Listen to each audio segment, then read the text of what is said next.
जय राधा माधव कुंज विहारी जय श्री कृष्ण चैतन्य प्रभु नित्यानंद श्री अद्वैत गदाधर श्रीवासादि गौर भक्तवृंद जय श्री कृष्ण चैतन्य प्रभु Nityanand Shri Advaita Gadadhar श्रीवासादि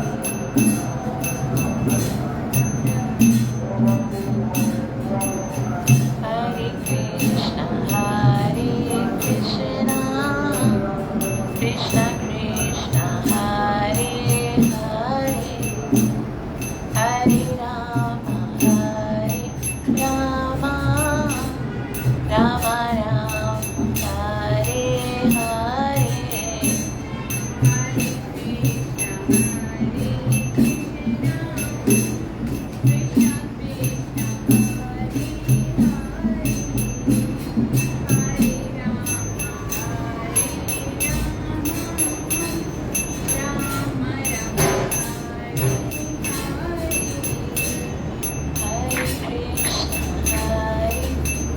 Krishna Krishna Hare Hare Hare Rama Rama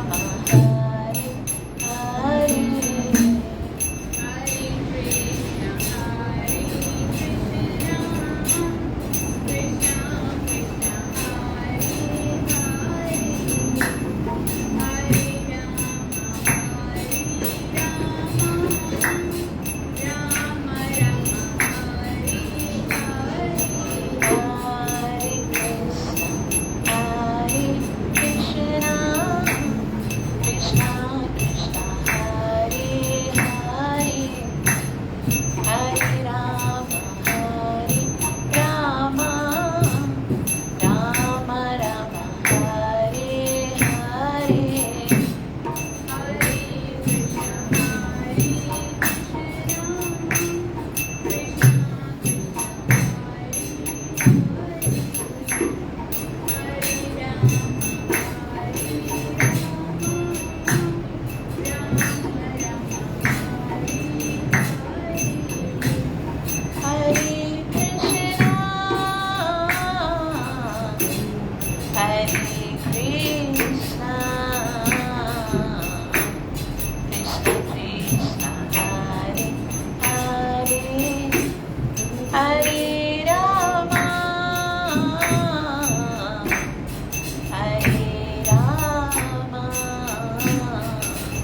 Hare Hare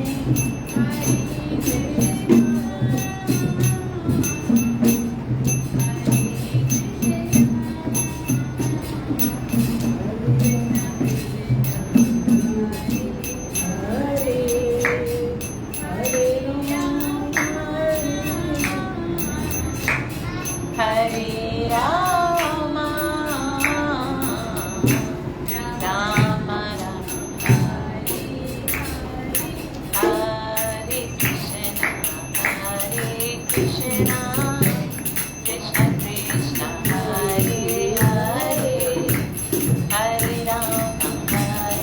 Rama Rama Rama Hare Hare Hare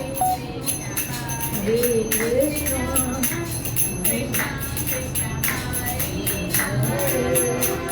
Hare Rama Hare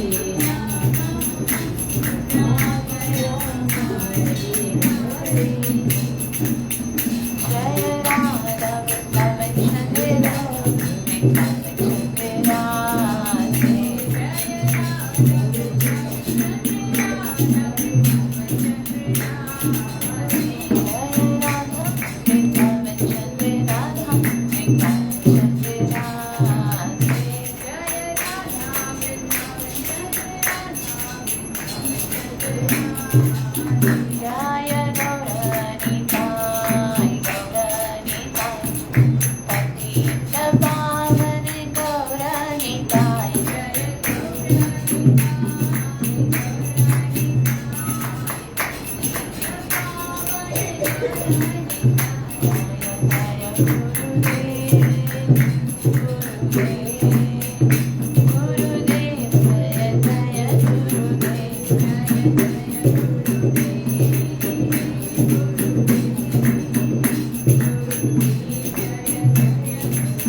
परि पावन अवतार चैतन्य महाप्रभु की, ग्रंथराज श्रीमद् भागवतम की, नित्य लीला प्रवेश श्री वाहिगुरु सभय चरणारविंद भक्तिवेदांत स्वामी प्रभुपाद की।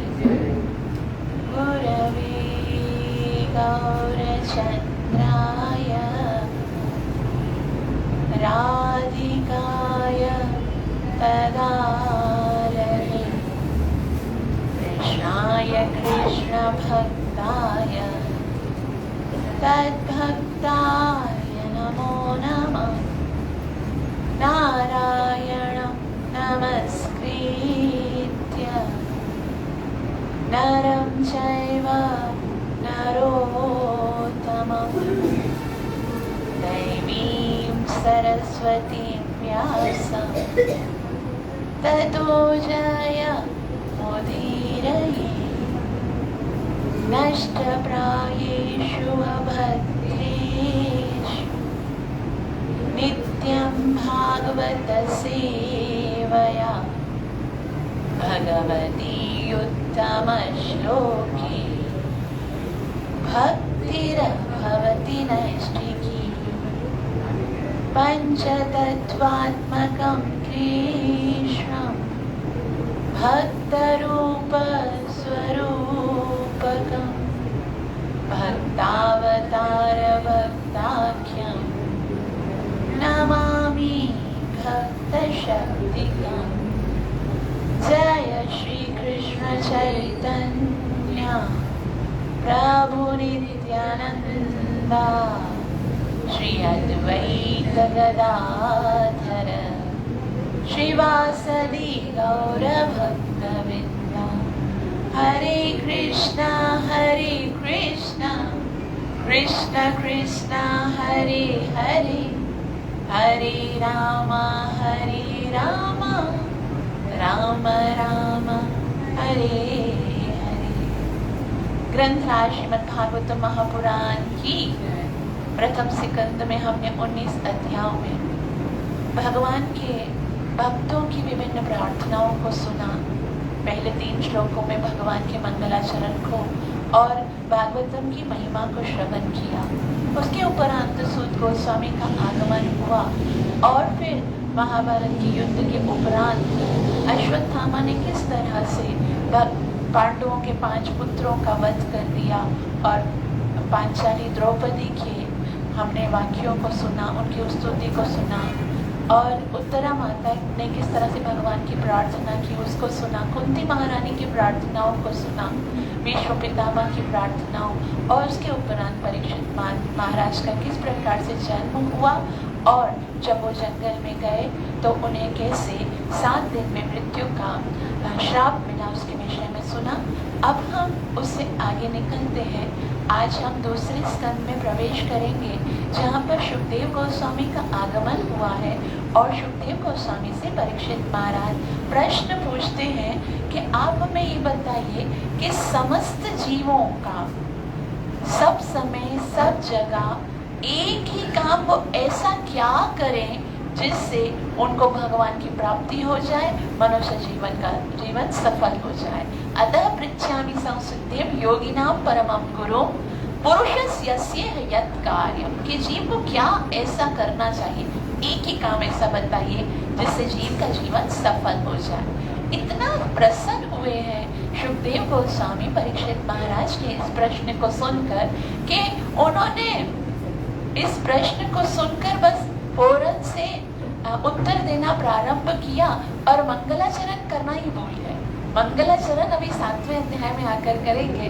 और इतना प्रसन्न हुए और कहने लगे वरीयानेशते प्रश्न कुतो लोक नृप, कि आपने लोक हित के लिए इतना अच्छा प्रश्न पूछा है कि जीव का कैसे कल्याण होगा।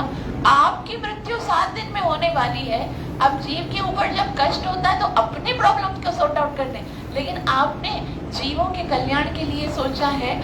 और आपके इस प्रश्न से मैं बहुत ज्यादा प्रसन्न हो गया हूँ। लेकिन आप जिन लोगों की बात कर रहे हो ना कि इनका कैसे उद्धार होगा, पहले उनकी विषय में सुन लीजिए कि वो दिन भर करते क्या है। और बहुत थोड़ा सा आवेश में आकर वे कहते हैं निद्रा ह्रियते नक्तुम वया येन च वायया दिवाचार्थे हया राजन कुटुंब भरणे नवा, कि आज जो संसारी लोग हैं ना, उनको भगवत प्राप्ति की कोई इच्छा है नहीं।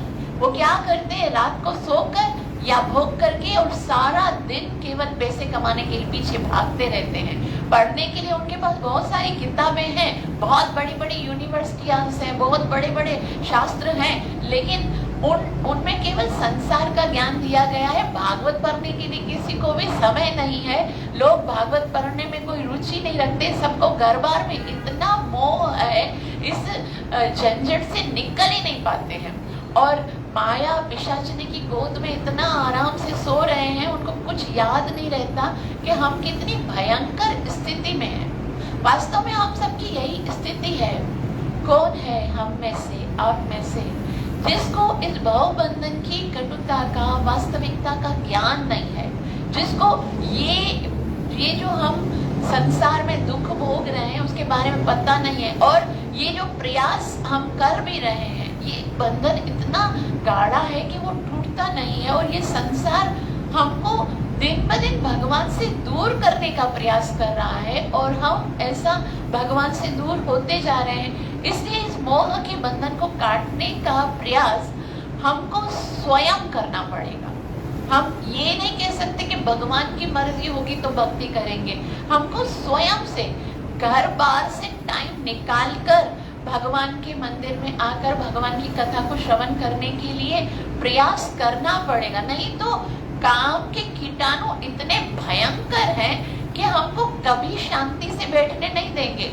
जीवन भर जीव अपने कर्तव्यों को निभाता रहता है, जन्म से लेकर मृत्यु तक। ये काम ये काम ये काम। कभी ऐसा हुआ है कि जीव ने ये कहा हो कि बस आज अब मेरे काम खत्म हो गए, अब कोई काम नहीं है, अभी मैं बस आराम से भगवान की भक्ति करूंगा? ऐसा होता नहीं है। जीव को इन सारी ड्यूटीज से स्वयं समय निकालना पड़ेगा।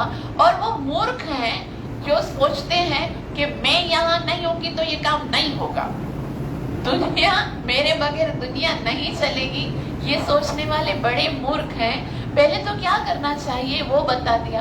क्या ये नहीं, ये सारी चीजें जो हैं जिनसे हमें भौतिक आसक्ति होती है उनसे हमें दूर रहना चाहिए। और उसके बाद अब सुखदेव गोस्वामी ये बता रहे हैं कि सब लोगों का सब समय सब जगह कैसे कल्याण होगा।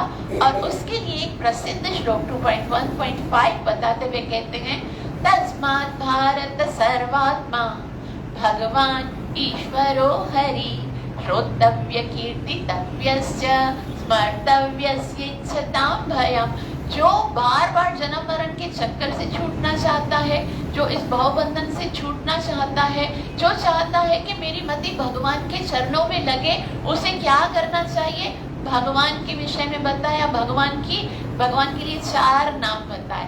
तस्मात् भारत सर्वात्मा भगवान ईश्वरो हरि।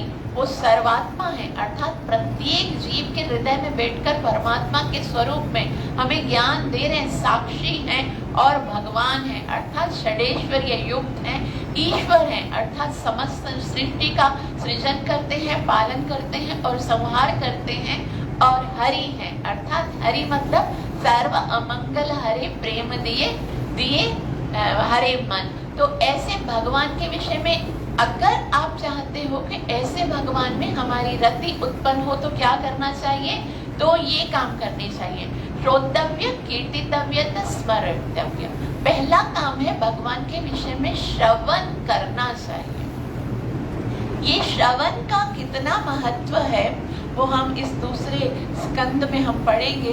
पहले हम श्रवण करेंगे तभी तो हम भगवान की कीर्ति कर सकेंगे, भगवान का कीर्तन कर सकेंगे, बखान कर सकेंगे, और जितना जितना हम सुनेंगे उतना ही स्मरण कर सकेंगे। मानो महाराज परीक्षित ने बोला कि ये तो 3 काम है, 3 काम करने के लिए तो बहुत टाइम चाहिए, आज के मनुष्य के पास इतना टाइम नहीं है, तो आप एक काम बताओ, एक कौन सा कार्य करना चाहिए? सुखदेव गोस्वामी कहते हैं एक ऐसा मार्ग है पर वो स्पेशल लोगों के लिए है, और वो स्पेशल लोग कौन से हैं? जो कि समस्त भौतिक इच्छाओं से पूरी तरह से ऑलरेडी मुक्त हैं। उनके लिए क्या है? एतन् निर्विद्यमानानां मच्चित्ता मुक्तो भयं योगी नाम नृप निर्वाण हरे नामानुकीर्तनात्, कि जिनके हृदय में कोई इच्छा नहीं है। अब इच्छाएं हैं, मोह है, बंधन है, उसके लिए तो पहले श्रवण करना पड़ेगा। और श्रवण करते करते क्या होता है, ज्ञान होता है और विरक्ति होती है, उसके बाद कीर्तन का अनुमोदन किया गया। लेकिन जिसके मन में कोई इच्छा नहीं, वो तो बस माला उठाए और प्रेम से भगवान का नाम ले, हरे कृष्णा कृष्ण कृष्ण हरे हरे, हरे राम राम राम हरे। तो वास्तव में कीर्तन के द्वारा तीनों ही हो जाते हैं, क्योंकि जब हम भगवान का नाम ले रहे हैं तो भगवान का नाम श्रवण भी कर रहे हैं, तो श्रवण भी हो रहा है। और जब श्रवण कर रहे हैं कृष्ण का नाम, तो साथ में स्मरण भी हो रहा है। तो मानो परीक्षित महाराज ने कहा कि मेरे पास तो बस 7 दिन है, 7 दिन तो बहुत कम समय होता है, क्या इसमें भगवत प्राप्ति हो सकती है? तो वो कहते हैं आपके पास तो बहुत सफिशिएंट टाइम है। खट्वांगो नाम राजर्षि ज्ञात्वेन यत्ता महायुष, उसके बाद तो बस 2 घड़ी थी, 2 घड़ी में भगवान की कथाओं का श्रवण करके, स्मरण करके, भगवान का नाम लेकर भगवत प्राप्ति कर ली। आप निश्चित हो जाइए, मैं आपको 7 दिन में श्रीमद् भागवतम सुनाऊंगा, और ये श्रीमद् भागवतम साक्षात भगवान का ही स्वरूप है और भगवत प्राप्ति का सबसे उत्तम, सबसे श्रेष्ठ और सबसे सरल उपाय है। तो पहले अध्याय में भगवान के ध्यान का वर्णन करते हुए बताते हैं कि भगवान का पहले ध्यान करना चाहिए कि भगवान विराट स्वरूप है, कण कण में भगवान है, पूरे सृष्टि में भगवान किस तरह से, नदियां भगवान की नाड़ियां हैं, वृक्ष भगवान के रोम हैं, इस तरह से सारी सृष्टि में विराट स्वरूप स्थित है। नीचे के लोग हैं चरणों में, वो पाताल लोग हैं, और ऊपर जो भगवान के लोग हैं वो सत्य लोग हैं, और ब्रह्मा वगैरह के लोग जो हैं वो भगवान के ऊपर के हिस्से के। और हम जहाँ इस पृथ्वी पर रह रहे हैं वो भगवान का कटी प्रदेश है। तो 7 लोग ऊपर हैं, 6 लोग नीचे हैं, ऐसे भगवान के विराट रूप का ध्यान करना चाहिए। महाराज परीक्षित बोलते हैं ये तो बहुत कठिन है, इसमें मन नहीं लगेगा। विराट प्रत्येक वस्तु को देखकर तो भगवान की याद नहीं आती है। फिर दूसरे अध्याय में कहा हाँ ये बहुत ज्ञानियों के लिए है, लेकिन अगर उससे भी सरल है तो भगवान का हृदय में ध्यान करना चाहिए। हृदय में भगवान परमात्मा के स्वरूप देखो। और ये कितना सुंदर आश्वासन है एक जीव के लिए कि जो अखिल ब्रह्मांड के नायक हैं, जो संपूर्ण सृष्टि के रचयिता हैं, पालन करने वाले हैं, संहार करने वाले हैं, वो मेरे दिल में आकर रहना स्वीकार करते हैं, मेरे दिल में रह रहे हैं। तो वो हमारे लिए कितना सुंदर है। भगवान कहते हैं मेरा बच्चा है, मैं अहम बीज प्रजापिता। तो जिस तरह से बच्चे की पूरी रिस्पॉन्सिबिलिटी माता पिता को लेनी पड़ती है, तो भगवान ने जब कहा है अहम पिता हमस्य जगतो, तो हमको बिल्कुल निश्चित हो जाना चाहिए कि पिता बैठा हुआ है, हमें टेंशन करने की जरूरत नहीं है। ये बंधन से निकाल कर भगवान के धाम लेकर जाने का कार्य करेंगे। हमको खाली क्या करना है, बच्चे का सिर्फ इतना कर्तव्य है कि माता पिता के फिंगर को, उनके हाथ को कस के पकड़ना है, बस।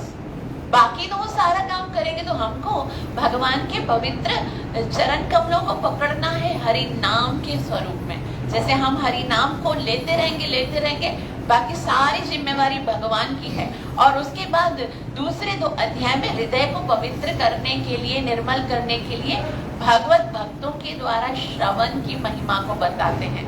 अगले 3 अध्यायों में भगवान को जानने के लिए उत्पत्ति का वर्णन करते हैं। और उत्पत्ति कैसे होती है, जैसे हमको लगता है कि ब्रह्मा जी जो हैं वो संसार को उत्पन्न करते हैं। तो एक हमारी इस शंका को दूर करने के लिए एक बार नारद मुनि हाथ जोड़कर ब्रह्मा जी से कहते हैं कि पिताश्री, ये सारी सृष्टि तो आप ही करते हैं, और ये दुनिया आपके हाथ में ऐसे है जैसे किसी के हाथ में अखरोट हो, जैसे पूरा दिखता है ना, तो ऐसी है पूरी दुनिया आपके हाथ में। तो ये सृष्टि के स्वामी तो आप हैं। ब्रह्मा जी दोनों हाथ कानों पर रखकर कहते हैं नहीं पुत्र, ये सृष्टि में नहीं करता हूँ, मैं भगवान नहीं हूँ, मैं तो भगवान का सेवक हूँ। जब भगवान मुझे उत्पन्न करते हैं और आज्ञा देते हैं, तभी मैं उनकी आज्ञा से सृष्टि का कार्य करता हूँ।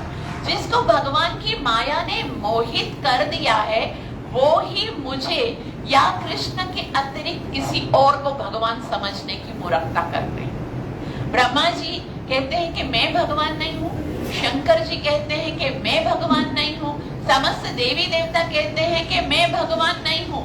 ये सब कहते हैं कि हम भगवान के आदेश के अनुसार इस संसार की सृष्टि, पालन और संहार का कार्य करते हैं। ब्रह्मा जी कहते हैं कि ब्रह्मा जी के ये जो संसार है वो ब्रह्मा जी के द्वारा उत्पन्न हुआ है मनुष्य, लेकिन है ना ब्रह्मा जी कभी स्वीकार नहीं करते कि मैं भगवान हूँ। लेकिन जो संसार में जीव भगवान ने बनाए हैं, श्रील प्रभुपाद जी कहते हैं आज रोजाना एक व्यक्ति खड़ा होकर कहता है कि मैं भगवान हूँ। एक रोजाना एक नया व्यक्ति कहने शुरू हो जाता है मैं भगवान हूँ। तो परम पूज्य गुरु महाराज राधा गोविंद गोस्वामी कहते हैं अगर कोई बोले ना कि मैं भगवान हूँ तो कहिए, हाथ जोड़कर कहना कि हे भगवान, हम मानते हैं कि आप भगवान हैं, आपके तो असंख्य अवतार हैं।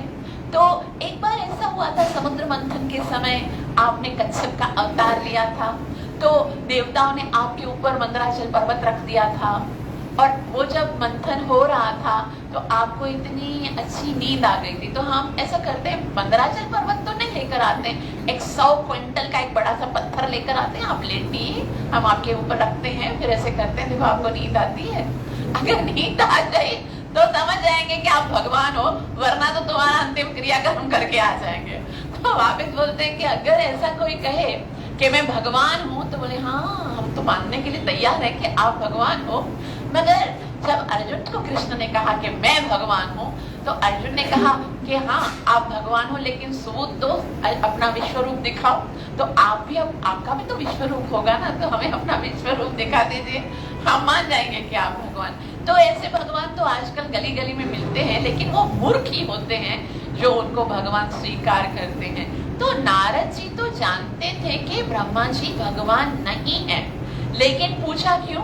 क्योंकि नारद मुनि ये जानते थे कि ब्रह्मा जी सबसे बड़ी अथॉरिटी है।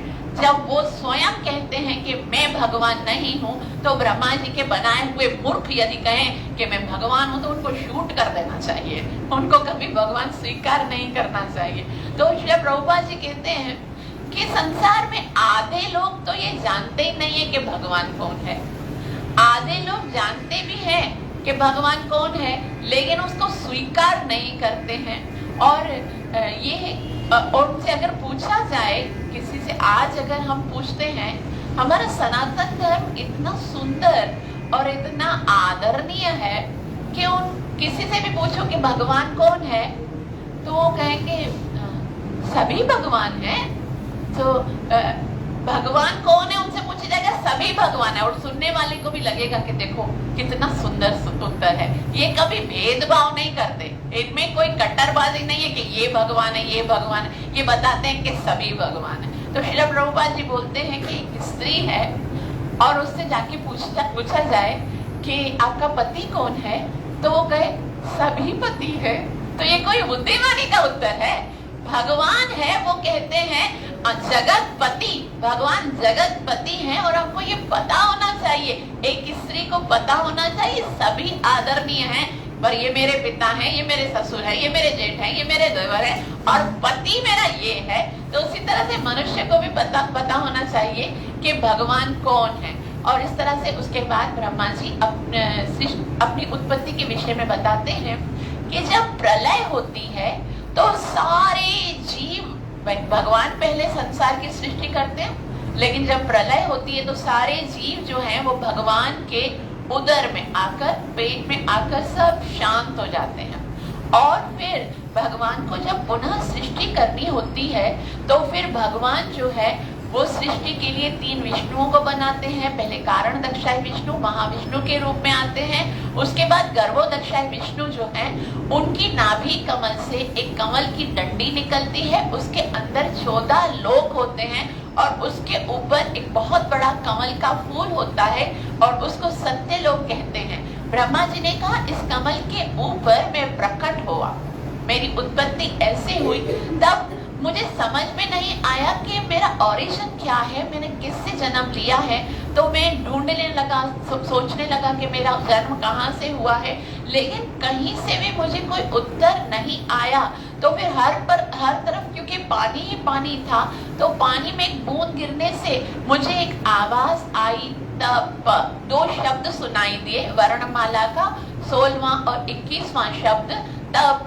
तो इस शब्द को सुनकर मुझे लगा कि भगवान मुझे ये आदेश करते हैं कि आप तपस्या कीजिए। तो यहाँ से शिक्षा ये मिलती है कि संसार के प्रथम जीव ब्रह्मा जी जो प्रथम कार्य करने के लिए आगे जा रहे हैं वो है तपस्या। इसका अर्थ ये है कि ब्रह्मा जी ने जो सृष्टि बनाई है उसको एक ही कार्य करना है, तपस्या।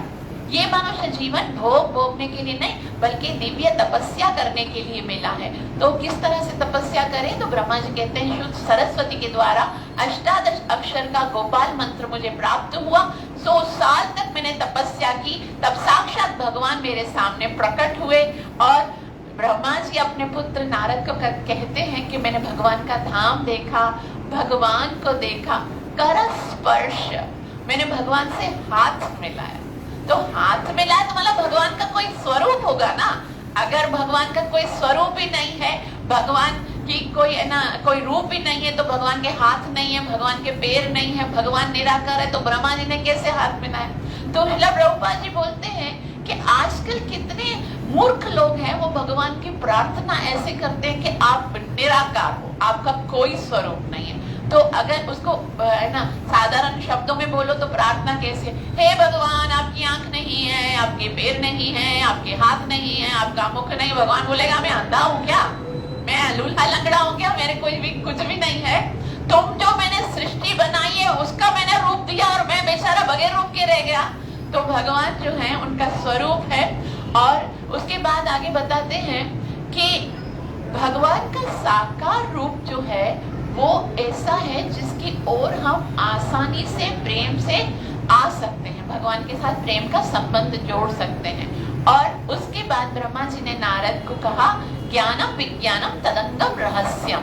मैंने भगवान को प्रार्थना की, भगवान बड़े प्रसन्न हुए, बोले मैं आपको ज्ञान दूंगा, विज्ञान दूंगा और रहस्य के साथ मैं ये बताऊंगा कि किस तरह से सृष्टि करनी है और पुनः प्रकृति का सृजन करने का मुझे उपदेश दिया भगवान ने। इसके बाद साक्षात भगवान नारद ने ब्रह्मा जी को 4 श्लोकों में पूरे भागवतम का ज्ञान दिया, जिसको चतुर्श्लोकी भागवत कहते हैं। जैसे हमारे पास 18,000 श्लोक हैं, तो दिव्य लोकों में लाखों श्लोक के भागवत हैं, लेकिन ब्रह्मा जी को जो भगवान ने एकदम संक्षिप्त में ज्ञान दिया चतुर्श्लोकी भागवतम। और उस भागवतम में क्योंकि 4 वेद होते हैं तो प्रत्येक वेद का उसके अंदर अंश है और ब्रह्मा जी के 4 मुख हैं, तो उससे उन्होंने चतुर्श्लोकी भागवत सुना। और इन 4 श्लोकों में भगवान ने जो ज्ञान दिया है, श्रील प्रभुपाद जी कहते हैं चैतन्य महाप्रभु की कृपा के बिना ना तो कोई इसको सुन सकता है, समझने की तो दूर की बात है। तो इन 4 श्लोकों में 3 सिद्धांत सिखाए जाते हैं। पहला है संबंध ज्ञान, कि हमारा संबंध भगवान के साथ है, हम ये शरीर नहीं है, हम आत्मा है और भगवान के साथ हमारा संबंध है, इसका ज्ञान दिया। और उसके बाद विज्ञान का मतलब होता है भगवान की किस तरह से हमें प्रैक्टिकल भगवान की सेवा करनी है। अगर हमारा संबंध भगवान के साथ है तो हमें भगवान की सेवा भी करनी है, भगवान की भक्ति करना हमारे जीवन का अभिदेह है।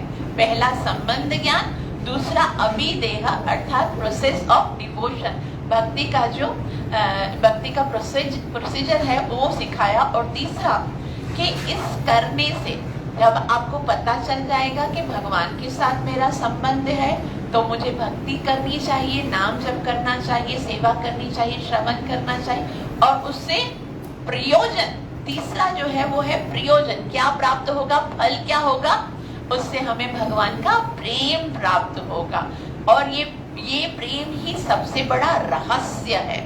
वास्तव में रहस्यम ये तद उत्तमम, ये कैसा है? जैसे अगर एग्जाम्पल सुनाते हुए कहते हैं कि एक लड़की है, वो जवान होती है और उसका विवाह करवाना होता है, तो माता पिता पहले उसके कुल के बारे में, लड़के के कुल के बारे में पूछते हैं, उसकी बिजनेस के बारे में पूछते हैं, क्या कमाता है। तो पहले वो उनके विषय में पूरा जानते हैं, तो हमें भी भगवान के बारे में पूरा जानना है श्रीमद् भगवद गीता के द्वारा। श्रीमद् भगवद गीता में भगवान पूरा बताते हैं, मत्तः परतरम नान्यत् किंचित् अस्ति धनंजय मयि सर्वमिदं प्रोक्तं सूत्रे मणिगणा इव। हे धनंजय, जिस प्रकार से मोती धागे में पिरोए होते हैं, उसी तरह से संपूर्ण सृष्टि जो है वो मेरे आधार पर टिकी हुई है। तो इस तरह से जब भगवान के विषय में जान लेती है, जैसे लड़की का विवाह होता है तो सारा जान देते हैं, उसके बाद संबंध स्थापित करते हैं, संबंधी कहलाते हैं। और उसके बाद क्या होता है, उसके बाद वो सेवा तो नहीं कर पाएगी तो विवाह करते हैं, फिर उसकी सेवा करते हैं, और उसके बाद प्रयोजन क्या होता है, विवाह का संतान उत्पत्ति। तो उसी से आनंद होता है। तो ये रहस्य है। और फिर ब्रह्मा जी कहते हैं कि नारद, अब मैं आपको वो सुनाता हूँ और उसका वही ज्ञान मैं आपको बताता हूँ, और उसके बाद उसका विस्तार करना है कि किस तरह से भगवान की भक्ति की जाती है। तो यहाँ पर ब्रह्मा जी जो है वो बताते हैं कि जब हम भागवत को श्रवण करते हैं तो उस समय हमारा क्या एक ही उद्देश्य होना चाहिए कि मैं ये क्यों श्रवण कर रहा हूँ, क्योंकि मुझे कृष्ण के प्रेम को प्राप्त करना है। एक ही उद्देश्य के साथ श्रोता का, वैसे तो डिफरेंट टाइप के श्रोता बताए, लेकिन श्रोता का एक ही श्रोता की क्वालिटी क्या होनी चाहिए, श्रवताम श्रद्धया नित्यम गृणतस्य स्वचेष्टता कालेन अतिदीर्घेन भगवान विशते हृदि। तो अगर श्रवताम श्रद्धया नित्यम, अगर एक सुनने वाला श्रद्धा से सुनेगा, और गृणत स्वचेष्टता, चेष्टता का क्या मतलब होता है, चेष्टा का मतलब होता है स्ट्रगल करना, मतलब सुनने में भी बहुत मेहनत लगती है। ऐसा नहीं है कि सुनने के लिए मेहनत नहीं चाहिए। ऐसा बताते हैं कि देखो, एक पत्नी होती है, वो एकदम गर्मी जून जुलाई के मौसम में वो भोजन बनाती है, और भोजन बनाने के बाद 2-3 घंटे उसने कटिंग किया, पकाया और पति को खिलाया। तो पति खा रहा है और उसको पसीना छूट रहा है। तो पत्नी कहती है कि इतनी मेहनत से भोजन तो मैंने बनाया, पसीना आपको आ रहा है। तो पति कहता है, चबा कौन रहा है, तुम्हारा बाप चबा रहा है, मैं चबा रहा हूँ तो मुझे तो है ना पसीना आएगा ना। उसी तरह से हमारा यहाँ पर भगवान ने बहुत सुंदर ज्ञान दिया, हृदय में ब्रह्मा जी को ज्ञान दिया, और उसके बाद वेद व्यास जी का अवतार, भगवान ने शक्ति अवतार भेजा, और उन्होंने सारे शास्त्रों को, भागवतम को लिखा। और हमको तो ये संस्कृत आती नहीं थी, तो श्री प्रभुपाद जी ने कृपा करके अंतरराष्ट्रीय लैंग्वेजेस में, अलग अलग भाषाओं में उनके शिष्यों ने इनको शास्त्रों को लिखा कि अब इनको पढ़िए आपकी अपनी लैंग्वेज में। लेकिन कोई शास्त्र पढ़ने के लिए तो तैयार नहीं है। फिर अपने भक्तों को, श्रील प्रभुपाद जी की परंपरा में मेरे जैसे हजारों भक्त हैं जो मंदिरों में बैठकर भागवतम श्रवण कराते हैं, और कहते हैं कि आप लोग आके सुन लो, खाली कुछ नहीं करना है, खाली बैठ के सुनना है। तो सुनने के लिए भी लोगों का पसीना निकलता है कि भाई इतनी देर थोड़ी ना बैठ सकेंगे, 6 बजे से 9 बजे तक कथा कौन सुनेगा। ऐसे सुनने में भी बहुत तकलीफ होती है। तो ये आसान काम नहीं है। हमको सब कुछ मुफ्त में मिला है, लेकिन हम जो चीज मुफ्त में मिलती है ना, उसकी कदर हम करते नहीं है। इसलिए यहाँ पर दूसरे सिकंद में जो मुख्य बात ब्रह्मा जी बताते हैं कि श्रवण के 3 अंग होते हैं। कान से तो खाली इंफॉर्मेशन जाती है, अगर लैंग्वेज समझ में नहीं आएगी तो कान होंगे तो भी हम लोग समझ नहीं सकेंगे। तो कान से सुनना, मन से मनन करना, क्योंकि मन के अंदर शक्ति होती है मनन करने की, और तीसरा है हृदय जो है उसके द्वारा उसको ग्रहण करना। 3 सिद्धांत हैं, श्रवण, मनन और निध्यासन। इसलिए मन जो है वो हमेशा भटकता रहता है, लेकिन अगर हम ध्यान से भगवान की कथा श्रवण करते हैं तो क्या करना पड़ेगा, श्रवण करना पड़ेगा, मन को देना पड़ेगा, मन लेकर आना है। एक व्यक्ति है, उसको कथा में आना था, तो गुरु महाराज से पूछे कि मैं कथा में आता हूँ तो कथा मुझे समझ में आती नहीं है, मन मेरा लगता नहीं है, तो मुझे क्या करना चाहिए। तो कहते हैं, गुरु महाराज कहते हैं, तुम अपना लोटा भी लेके आते ना, इसके लोटा पानी का। बोला नहीं, ये बुद्धि वाला लोटा है ना, वो तुम उधर ही रख के आते, तुम्हारी सोच जो है ना विचार जो है किधर भाग रहे हैं, कोई किधर भाग रहे हैं। अभी बच्चों के स्कूल का टाइम है, अभी मुझे किचन का टाइम है, प्रसाद बनाने का टाइम है, अभी पानी आने वाला है, अभी दूध वाला आने वाला। तो ये बुद्धि के अंदर तो ये सारे विचार हैं। तो कथा जो है वो अंदर जा नहीं सकती है। इसलिए जो है ना, हमें बहुत ही सावधानी से श्रवण करना चाहिए। हरे कृष्णा कृष्ण कृष्ण हरे हरे, हरे राम राम राम हरे हरे। तो कहा क्या होगा सुनने से? अगर हम इस तरह से सुनेंगे तो काले ना अति दीर्घे ना, फिर ज्यादा समय नहीं लगेगा। भगवान विशते हृदि, अगर हम श्रवण में पक्के हो गए, अगर हमने अच्छे से श्रवण कर दिया तो भगवान हृदय में आकर आसित हो जाएंगे। भगवान श्रवण के द्वारा भगवान कानों के रास्ते से हृदय में आते हैं और हृदय के अंदर जो संसार घुस गया है, उस संसार को जो मित्र है, पत्नी है, पति है, धन है, बंगला है, गाड़ी है, सारे संसार की आसक्ति को भगवान खत्म कर देते हैं। और जब वो समाप्त हो जाएगा और उसकी जगह में क्या आ जाएगा? फिर भगवान विशते हृदि, भगवान कृष्ण प्रेम जो है वो हृदय में आ जाएगा। यही भगवत श्रवण करने का एकमात्र उद्देश्य है। मजा आना उद्देश्य नहीं है। कुछ बोलते ना, इसकी कथा में मजा आता है, उसकी कथा में मजा नहीं आता। तो मजे के लिए भागवत कथा नहीं होती है।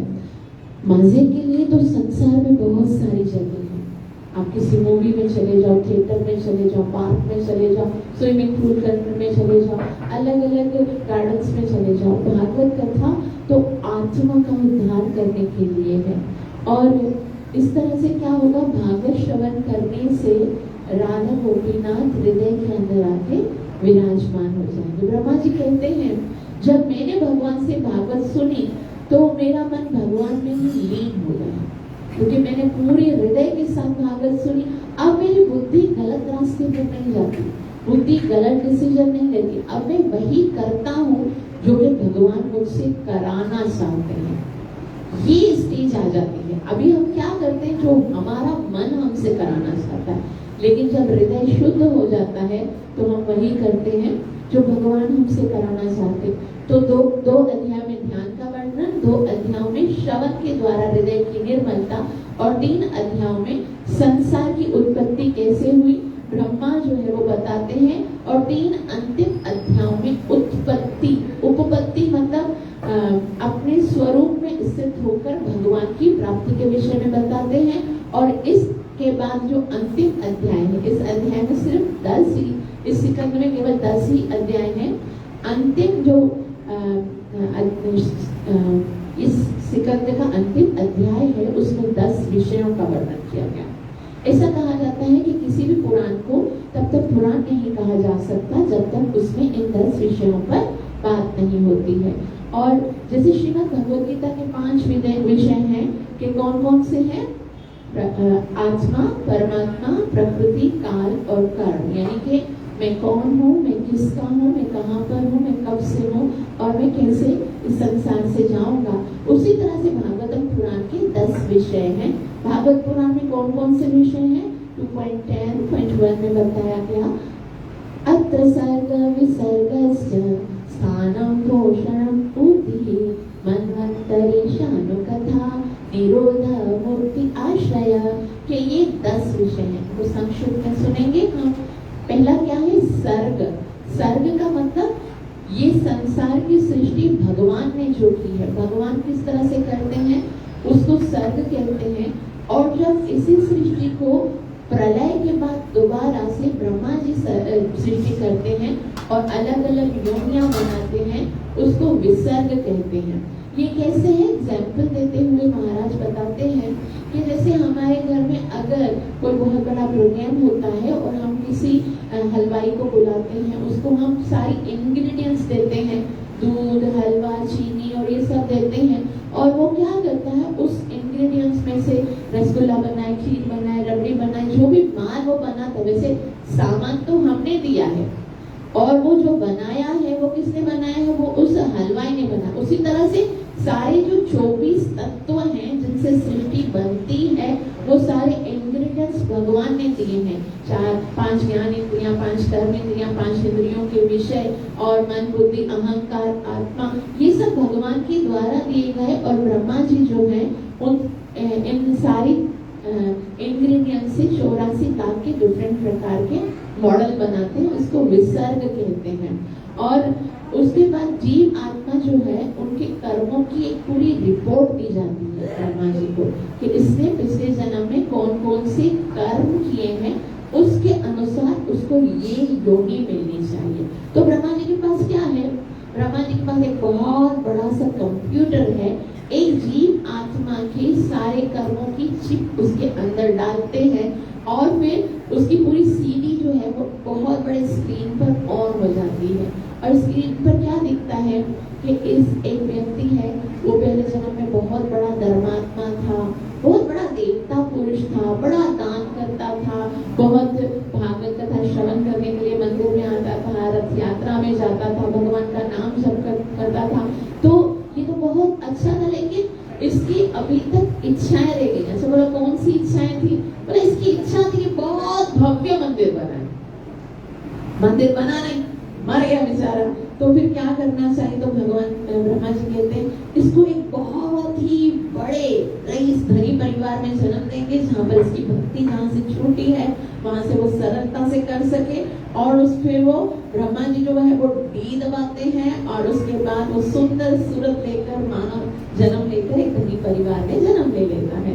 और सेकंड जीव आत्मा आती है और उसके कर्मों की सीढ़ी चलाई जाती है। तो स्क्रीन पर आज के जैसे लोग हैं ना, उनकी ऐसी आती है। उनकी कैसे आएगी? वो क्या है? सुबह से शाम तक गधों की तरह मजदूरी करते हैं। सुबह होती है तो जाते हैं ऑफिस में, अपने बिजनेस में, अपने दुकान पे जाते हैं, कभी मंदिर नहीं आते।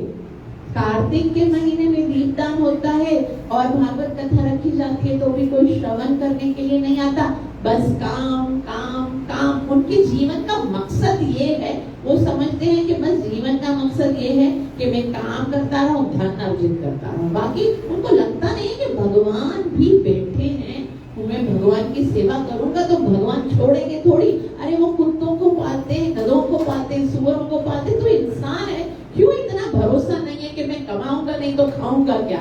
थोड़ा सा भगवान के नाम लेते नहीं तो क्या करते हैं? ब्रह्मा जी मसाला डालकर डी का बटन दबाते हैं और अंदर से गधा निकलता है, ढींचू ढींचू करता। बोलते तुम्हें इंसान बनने की जरूरत नहीं, काम तो गधों जैसे ही करते थे, तो तुम गधे ही बन जाओ, क्योंकि पूरी सारी उम्र तो मजदूरी करने की इच्छा है ना। मनुष्य जीवन का तो कोई लाभ लिया नहीं। तो ऐसे 84 लाख के डिफरेंट टाइप के मॉडल्स जो है वो ब्रह्मा जी बताते हैं। जैसे हम बाजार से गाड़ी खरीद कर आते हैं तो जिसके पास जितने पैसे होते हैं ना, जितना अमाउंट होता है उतनी ही वो गाड़ी लेकर आता है। अब गाड़ी में क्या होता है, आप गाड़ी से ट्रैवल करते हो मंजिल पर पहुंचने के लिए, तो अगर किसी बेचारे के पास होंगे 20-25 हजार रुपए तो वो क्या खरीदेगा? साइकिल खरीदेगा।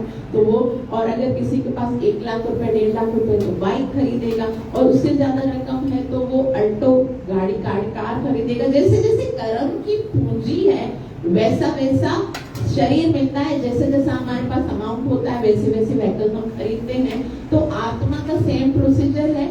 हम तो वही है, आत्मा तो वही है, लेकिन सफर जो है, आत्मा का सफर है भगवान तक पहुंचने का। और सफर कैसे तय होता है? सफर जो हमारे पास व्हीकल है ना, उसके अनुसार ही स्पीड बढ़ा सकते हैं। जैसे अगर किसी के पास साइकिल है तो वो 10 की स्पीड पे चलेगा, वो ऑटो में जाएगा तो झटके लगाते लगाते 30 की स्पीड पे जाएगा। यदि वो कार में जा रहा है तो 60 की स्पीड में जाएगा। ड्राइवर तो वही है, लेकिन स्पीड किसके अनुसार होती है? जो उसके पास मशीन है, उसी मशीन के अनुसार वो स्पीड चलाता है। लेकिन अगर एरोप्लेन होगा तो एक सेकंड में पहुंच जाएगा। उसी तरह से ये मनुष्य जीवन एरोप्लेन की तरह है। आज इस मनुष्य जीवन में बस हरि नाम का जप करना है, भगवान की कथा सुननी है और ये डायरेक्ट भगवान के नाम में लैंड करेगा। और इतना सरल, इतना सुंदर हमें ये मशीन मिला है। तो ये है सर, उसके बाद विसर्ग, और तीसरा है स्थान। स्थान का मतलब होता है कि भगवान जब सृष्टि करते हैं तो सृष्टि कहाँ पर करेंगे, उस जगह को स्थान कहते हैं। जैसे भूगोल है, खगोल है, जहाँ ये सारे जीव रहते हैं, इसको बोलते हैं स्थान। और चौथा है पोषण। पोषण का मतलब होता है पोषण करना, जैसे माली होता है जब बागीचा लगाता है तो पोषण करना पड़ता है, जैसे पौधों को पानी देता है, और जो कुछ पौधे हैं जो कि अनवांटेड प्लांट्स होते हैं उनको कटाई भी करनी पड़ती है। भगवान भी क्या करते हैं, परित्राणाय साधूनां विनाशाय च दुष्कृताम्। भगवान जो है वो साधुओं का उद्धार करते हैं, दुष्टों का विनाश करते हैं, किसी को जिलाकर उद्धार करते हैं तो किसी को मार कर उसका पोषण करते हैं। उसका बाद है ऊती। ऊती का मतलब होता है कर्म वासना। ऊती तो मतलब होता है जैसे कपड़ा बुनते हैं ना, तो बुनने के टाइम पर 3-4 धागे हैं उनको चलाया जाता है। तो हमारे कर्मों की वासना के कारण हमको अलग अलग शरीर मिलते हैं प्रकृति के 3 गुणों के कारण। और वो कैसे होता है, वास का मतलब होता है सुगंध। कैसा होता है कि हमने अगर कोई यहाँ किसी ने परफ्यूम लगाया होता है तो गुजरता है तो उसकी सुगंध हम तक पहुँचती है, भले वो दूर दूर भी होता है। तो जैसे ही हम वैसे ही जो चीजें यहाँ पर हमें दिखती नहीं है लेकिन हमारे मन में उसकी वासना है, हमारे मन में कहीं ना कहीं उनकी छाप रह जाती है, उसको वासना कहते हैं। जैसे 2 महीने पहले अगर आपने कहीं पर गए होंगे और किसी कहीं से आपने रसगुल्ला खाया होगा तो आपको याद है यार वो रसगुल्ला इतना मीठा था, इतना सॉफ्ट था, तो हृदय के अंदर वो रह जाता है और उसको सोचते ही मुंह में पानी आने लगता है। मतलब जिसको हमारे पास अभी है नहीं लेकिन फिर भी हम सोच रहे हैं, ये वासना मन में होती है। और ये एक जन्म की नहीं होती है, हमको याद नहीं रहता है, ये ना जाने कितने जन्म की वासनाएं हमारे मन में होती है, उनको इम्प्रेशंस बोलते हैं। तो मन जो है वो एक ऐसे है जैसे जब एक एरोप्लेन क्रैश होता है तो उसमें एक ब्लैक बॉक्स होता है, और जब क्रैश होता है तो जो पायलट होता है उस ब्लैक बॉक्स में एक इंफॉर्मेशन रखता है कि ये ब्लैक बॉक्स, ये एरोप्लेन जो है वो किस कारण से क्रैश हुआ। उसी तरह से जब हमारी मृत्यु होती है उसी तरह से ये हमारा मन जो है वो ब्लैक बॉक्स की तरह है, और उसके अंदर भी इंफॉर्मेशन होती है कि ये किस वजह से क्या सोचते सोचते इसकी मृत्यु हुई है। तो ऐसे कर्मों की वासना के अनुसार जीव अलग अलग योनियों को प्राप्त करता है, जिसको वो सोच रहा होता है, जिसको वो प्राप्त करने की इच्छा करता है। उसके बाद 6ठा विषय है मन मंत्र। अगर भगवान ने ये सृष्टि बनाई है तो उसका संचालन चलाने वाला भी कोई है। इसका एडमिनिस्ट्रेशन चलाने के लिए मनु को बनाया जाता है। मनु कैसे कार्य करते हैं, जैसे ब्रह्मा जी का एक दिन होता है उसमें 1000 चतुर्युगी होती है। 1000 चतुर्युगी मतलब सतयुग, त्रेता, द्वापर और कलयुग, वो 1000 बार होते हैं। और इन 1000 चतुर्युगी को 14 मनु के अंदर डिस्ट्रीब्यूट किया जाता है। हर एक मनु को 71 चतुर्युगी तक शासन करने का समय मिलता है। हर मनु के शासन में भगवान का एक अवतार होता है, जिसको कहते हैं मनवंतर अवतार। वही मनवंतर अवतार एक व्यक्ति को जो है एक व्यक्ति को मनु बनाते हैं और वो मनवंतर में आता है। और हर मनु में भगवान का एक अवतार होता है, एक इंद्र बनाया जाता है। वास्तव में इंद्र जो है वो चेंज होते रहते हैं। इंद्र एक व्यक्ति का नाम नहीं है, इंद्र एक पोस्ट का नाम है। जैसे प्राइम मिनिस्टर एक पोस्ट का नाम है, वो समय समय पे चेंज होते हैं, उसी तरह से इंद्र भी चेंज होते हैं। सिर्फ चेंज कैसे होते हैं, संसार में तो इलेक्शंस होते हैं और फिर वोट देके उनको प्राइम मिनिस्टर बनाया जाता है, लेकिन यहाँ भगवान की गवर्नमेंट में सिलेक्शन होता है। भगवान उनको स्वयं सिलेक्शन करते हैं और फिर एक इंद्र होता है, 7 ऋषियों को चुना जाता है जो धर्म का मार्ग दिखाते हैं। तो हर मनु जो है वो धर्म का एक एक मार्ग दिखाता है अपने जो प्रजा है उसको। जैसे एक मनु के समय में जो एकादशी का उपवास उत्पन्न होता है, एक मनु जो है वो तपस्या का विधान बनाता है, एक मनु यज्ञ का, मतलब हर कोई मनु जो है वो धर्म चलाता है जिसके ऊपर चलकर जीव भगवत धाम की ओर जा सके। ये सारी सृष्टि की रचना बस इसी उद्देश्य से हुई है कि जीवों को जल्दी से जल्दी इस भवबंधन से निकाल कर भगवान के नाम लेकर आया जा सके। तो आज हम जिस मनु में रह रहे हैं वो 7वां मनु है। टोटल कितने मनु होते हैं? 14 मनु होते हैं ब्रह्मा जी के 1000 चतुर्युगी में। ये 7वां मनु है जिसके राज्य में हम चल रहे हैं, और उसकी 28वीं चतुर्युगी चल रही है जिसमें साक्षात भगवान का जन्म हुआ है। और इस मनु का मनु जो है उसका एक नाम तो वैवस्वत है, और दूसरा नाम क्या है? श्रद्धवान, उसका दूसरा नाम है। और इस मनमंत्र के अंदर जो इंद्र है उसका नाम है पुरंदर। तो और वशिष्ठ, विश्वामित्र, भृगु और क्रतु इत्यादि ये सब अष्ट ऋषि हैं, सप्त ऋषि हैं। उसके बाद 7वां विषय है ईशानो कथा। ईशानो, ईश मतलब भगवान, भगवान की कथा और उनके भक्तों की कथा। मतलब भगवान और उनके भक्तों की कथा जब हम सुनते हैं तो उसकी लाभ क्या होता है? उसका लाभ ये होता है कि हमारे जो कर्मों के बीज हैं वो भुन जाते हैं, नाश भुन। अब जब कोई बीज भुन जाता है तो वो उपजता नहीं है, तो वासनाओं के बीज भुनकर समाप्त हो जाते हैं, हृदय की वासनाएं समाप्त हो जाती हैं। जो आप देखोगे ना, जो जितना जितना भागवत कथा श्रवण करता है उतनी उतनी आसक्ति उसके मन से निकल जाती है संसार की। और इस तरह से क्या होता है, चाहे कुछ भी होता है जीवन में तो उसको लगता है कि भगवान की मर्जी है, भगवान की योजना है, भगवान की प्लानिंग। वो इतना ज्यादा दुखी नहीं होता है अगर कोई कथा श्रवण नहीं करता है भगवान की, तो फिर उसको एक छोटी छोटी बात से बहुत दुख होने लगता है। तो उसके बाद क्या होता है? निरोध। निरोध का मतलब होता है, निरोध का मतलब होता है प्रलय। प्रलय कितने प्रकार की होती है? प्रलय भी 4 प्रकार की होती है। 4 प्रकार की होती है। एक होती है आत्यांतिक प्रलय, मतलब जन्म मरण के चक्कर से ही छूट जाए। एक होती है जो ब्रह्मा जी का एक दिन समाप्त होता है, जैसे एक दिन में कितने युग होते हैं? 1000 चतुर्युगी होती है, तब होता है। एक प्रलय तो हर कलयुग के बाद आती है।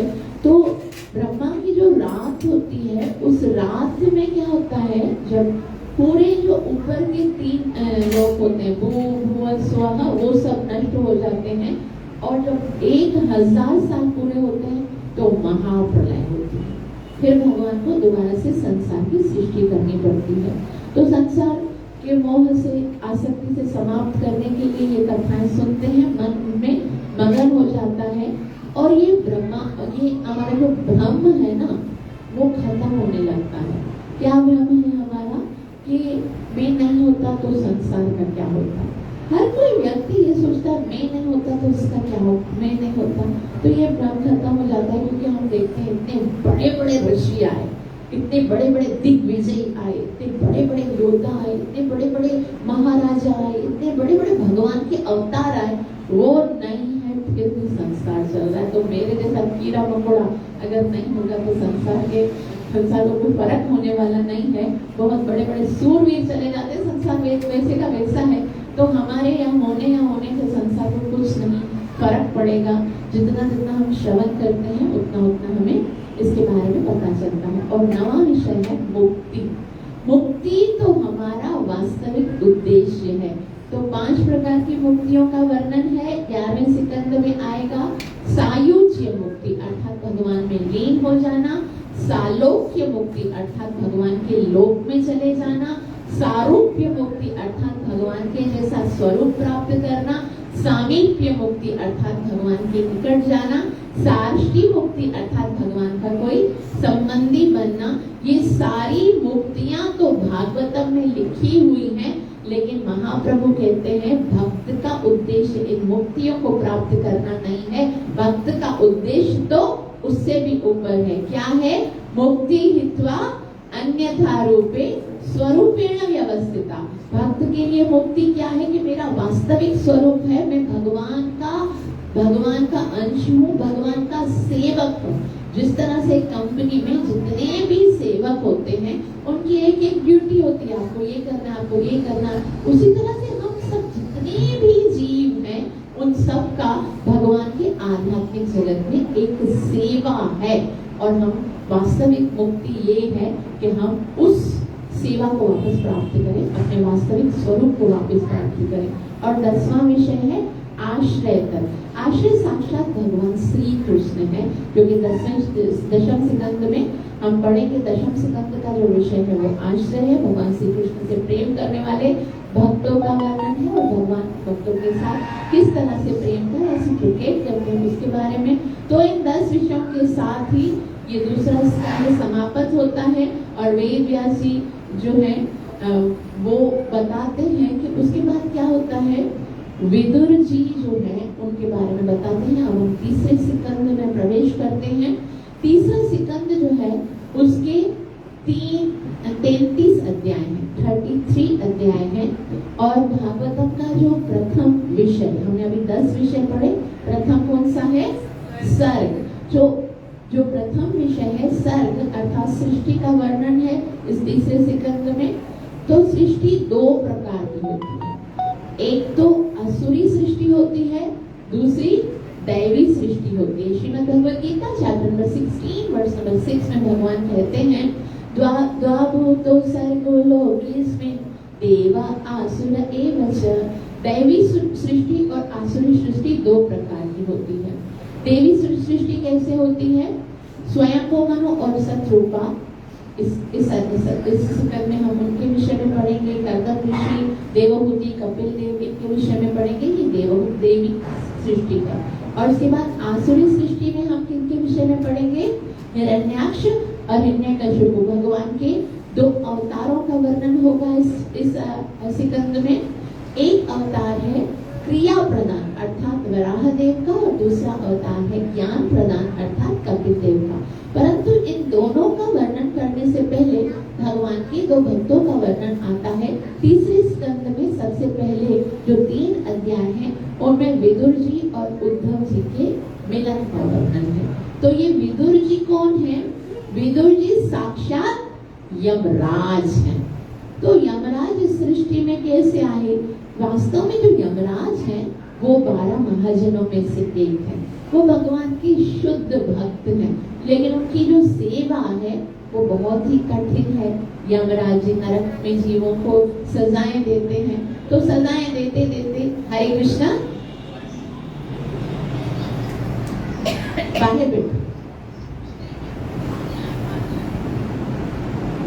भगवान को कहते हैं कि जीवों को सजाएं देते देते मैं बहुत थक गया हूँ, अब मुझे अपनी लीला में प्रवेश कराइए।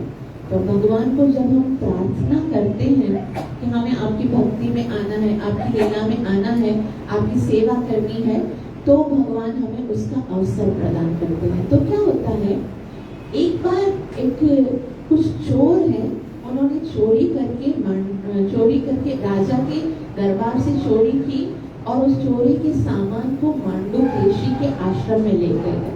मांडू ऋषि उस समय तपस्या कर रहे थे। चोर उसी आश्रम में छुपकर बैठ गए और जब राजा के सिपाही आए तो उन्होंने चोरों को पकड़ा, साथ में मांडू ऋषि को भी पकड़ लिया और पकड़ के राजा के दरबार में लेकर आए। राजा ने कहा सबको फांसी पे चढ़ा। अब वो जो था ना मांडू ऋषि, वो तपस्या में लीन बैठा था, लेकिन राजा के सिपाहियों ने समझा कि ये ढोंग कर रहा है, तो इसी स्थिति में उनको लेकर गए और ऐसे उनको सूली पर चढ़ा दिया। 2-4 दिन तक सूली पर चढ़े थे, बाकी सारे चोर तो मर गए, लेकिन मांडू ऋषि अभी तक तपस्या कर रहे थे। सिपाहियों ने जाकर राजा को कहा हमसे लगता है बहुत बड़ा पाप हो गया, ये कोई बहुत बड़ा ऋषि था, ये मरा ही नहीं, इतने दिनों से सूली पे लटका हुआ है। तो राजा को बहुत दुख हुआ और राजा ने आकर जल्दी से मांडू ऋषि की वो सूली को खोला, गर्दन को रस्सी को खोला और हाथ जोड़कर प्रार्थना करके क्षमा मांगने लगे और कहने लगे मुझे क्षमा कर दीजिए, मुझसे बहुत बड़ी गलती हो गई। चोर वहां पर खड़े थे, हमने समझा आप भी उनके साथ हो, हमें माफ कर दिए। बोला बात नहीं करती तुमसे, जाओ यहाँ से, मुझे तो यमराज से बात करनी। और यमराज से जाकर कहा मैं वहां पर सूली पे पड़े मैंने अपने इतने सारे जन्मों को देखा, लेकिन मैंने कोई ऐसा पाप नहीं किया था जिसके अपराध के बदले में मुझे सूली पर चढ़ना पड़े, और मैं किस वजह से, किस अपराध के कारण मैं सूली पर चढ़ा। तो उन्होंने कहा जब आप छोटे थे 5 साल के तो आपने एक अपराध किया था, एक कीड़े को मारा। बोले 5 साल का मैं था, और 5 साल का जो बच्चा होता है उसको तो ये नियम लागू नहीं होता, उसको तो कोई अकल नहीं होती। तो यमराज हो और तुम इस तरह से गलत निर्णय कर रहे हो, तुम्हें तो शूद्र होना चाहिए, तुम्हें कोई बुद्धि नहीं है, निर्णय नहीं करना आता है, तो तुमको शूद्र होना चाहिए, तुम जाओ दासी के पुत्र बन जाओ, और 100 साल के लिए तुम्हें दासी का पुत्र बनना पड़ेगा। तो विदुर जी जो है वो इस श्राप के कारण, जो यमराज को श्राप मिला उसके कारण विदुर जी दासी पुत्र बनते हैं। और वेद व्यास जी के पुत्र हैं विदुर जी। जो पांडव हैं वो भी वेद व्यास जी के पुत्र हैं, धृतराष्ट्र भी वेद व्यास जी के पुत्र हैं, और विदुर जी भी वेद व्यास जी के पुत्र हैं, जो कथा हम महाभारत में पढ़ते हैं, अम्बा, अंबिका और अम्बालिका की। तो उनको श्राप तो मिला था कितने वर्ष तक दासी पुत्र बनने का? 100 वर्ष तक। लेकिन भगवान श्री कृष्ण की लीला इस संसार में होने वाली थी और उनके 100 वर्ष पूरे हो गए। तो इन्होंने एक एप्लीकेशन लिखी कि मैं अभी तक अपनी इस जो है ना सजा से मुक्त नहीं होना चाहता हूँ, क्योंकि हरे कृष्ण। उस समय क्या हुआ था, विदुर यमराज की सीट पर जो है वो आर्यमान जो है वो यमराज का कार्य कर रहा था, क्योंकि यमराज वास्तव में विदुर जी बनकर आए थे। तो बोला यमराज जी आप इस पोस्ट को कुछ और समय तक संभालिए, क्योंकि मैं ना अभी आना नहीं चाहता। तो वैसे तो श्राप से सब मुक्त होना चाहते हैं, लेकिन भगवान की लीला में सहयोग करने के लिए उन्होंने इस श्राप को भी स्वीकार किया और आगे बढ़ा, एक्सटेंड किया कि मैं और समय भी यहाँ पर भगवान की सेवा में रहना चाहता हूँ। तो यहाँ पर इतना बताने के बाद 2 प्रकार की सृष्टि का वर्णन करते हैं, और तीसरे स्कंद के पहले जो 2-3 अध्याय हैं उसमें पहले विदुर जी उद्धव जी से मिलते हैं। कल हमने कथा सुनी थी कि विदुर जी जो हैं उनको हस्तिनापुर से अपमानित करके निकाल दिया गया था, और जब वो यात्रा करते करते वृंदावन पहुंचे तो यमुना के तट पर बैठे थे, और वहीं पर भगवान के जो सखा हैं उद्धव जी, वो श्री कृष्ण से अंतिम उपदेश ग्रहण करके बद्रिका आश्रम जाते हुए वृंदावन से गुजरे। और जैसे ही उद्धव जी वृंदावन से गुजरे उसी समय विदुर जी भी वृंदावन में प्रकट हुए। तो वहां पर यमुना जी के तट पर दोनों मिले। उद्धव भगवान के सखा हैं, विदुर जी भगवान के प्रिय भक्त हैं, और जब 2 भक्त मिलते हैं तो क्या होना चाहिए? भगवान Shri Krishna Shrimad Bhagavad Gita chapter number 10 verse number 8 में कहते हैं, प्राणम बोधयन्तः परस्परं कथयन्तश्च मां नित्यं तुष्यन्ति च रमन्ति च। भक्तों को बस एक ही चीज में आनंद आता है, तुष्यन्ति च रमन्ति। भक्तों को सिर्फ एक चीज में आनंद आता है, किसमें? कथयन्तश्च मां नित्यं। अगर हमको भगवान की कथा में आनंद नहीं आता है ना, तो हमको ये समझना चाहिए अभी तक हमने भक्ति के और दहलीज पर कदम रखा नहीं है। अगर हमको कथा श्रवण करने में आनंद आता है ना, तो समझना कि अब हम भक्ति के पहले स्टेप पर आ गए हैं, कि हमको श्रवण में आनंद आ रहा है। तो भले आनंद आए या ना आए, रास्ता तो यही है, केवल भक्ति। भगवान कहते हैं भक्त्या माम अभिजानन्ति, केवल भक्ति के द्वारा ही आप मुझे प्राप्त कर सकते हो। तो इस पहले स्टेप की ओर हमें कदम बढ़ाना ही है। तो तीसरे स्कंद में विदुर जी और उद्धव जी आपस में मिलते हैं, और वहां पर उद्धव जी दोनों आपस में मिलके बहुत रोते हैं। उनको लगता है कि कितने समय के बाद मिलन हुआ है, और विदुर जी पूछते हैं कि मैं तो कितने समय से तीर्थ यात्रा के लिए गया था, आप तो द्वारिका में होंगे भगवान के साथ, आप मुझे बताइए ना द्वारिका का क्या समाचार है, वसुदेव जी कैसे हैं, ठीक है ना, भगवान के पुत्र कैसे हैं, बलराम जी कैसे हैं, और हमारे प्रिय भगवान श्री कृष्ण का क्या समाचार है।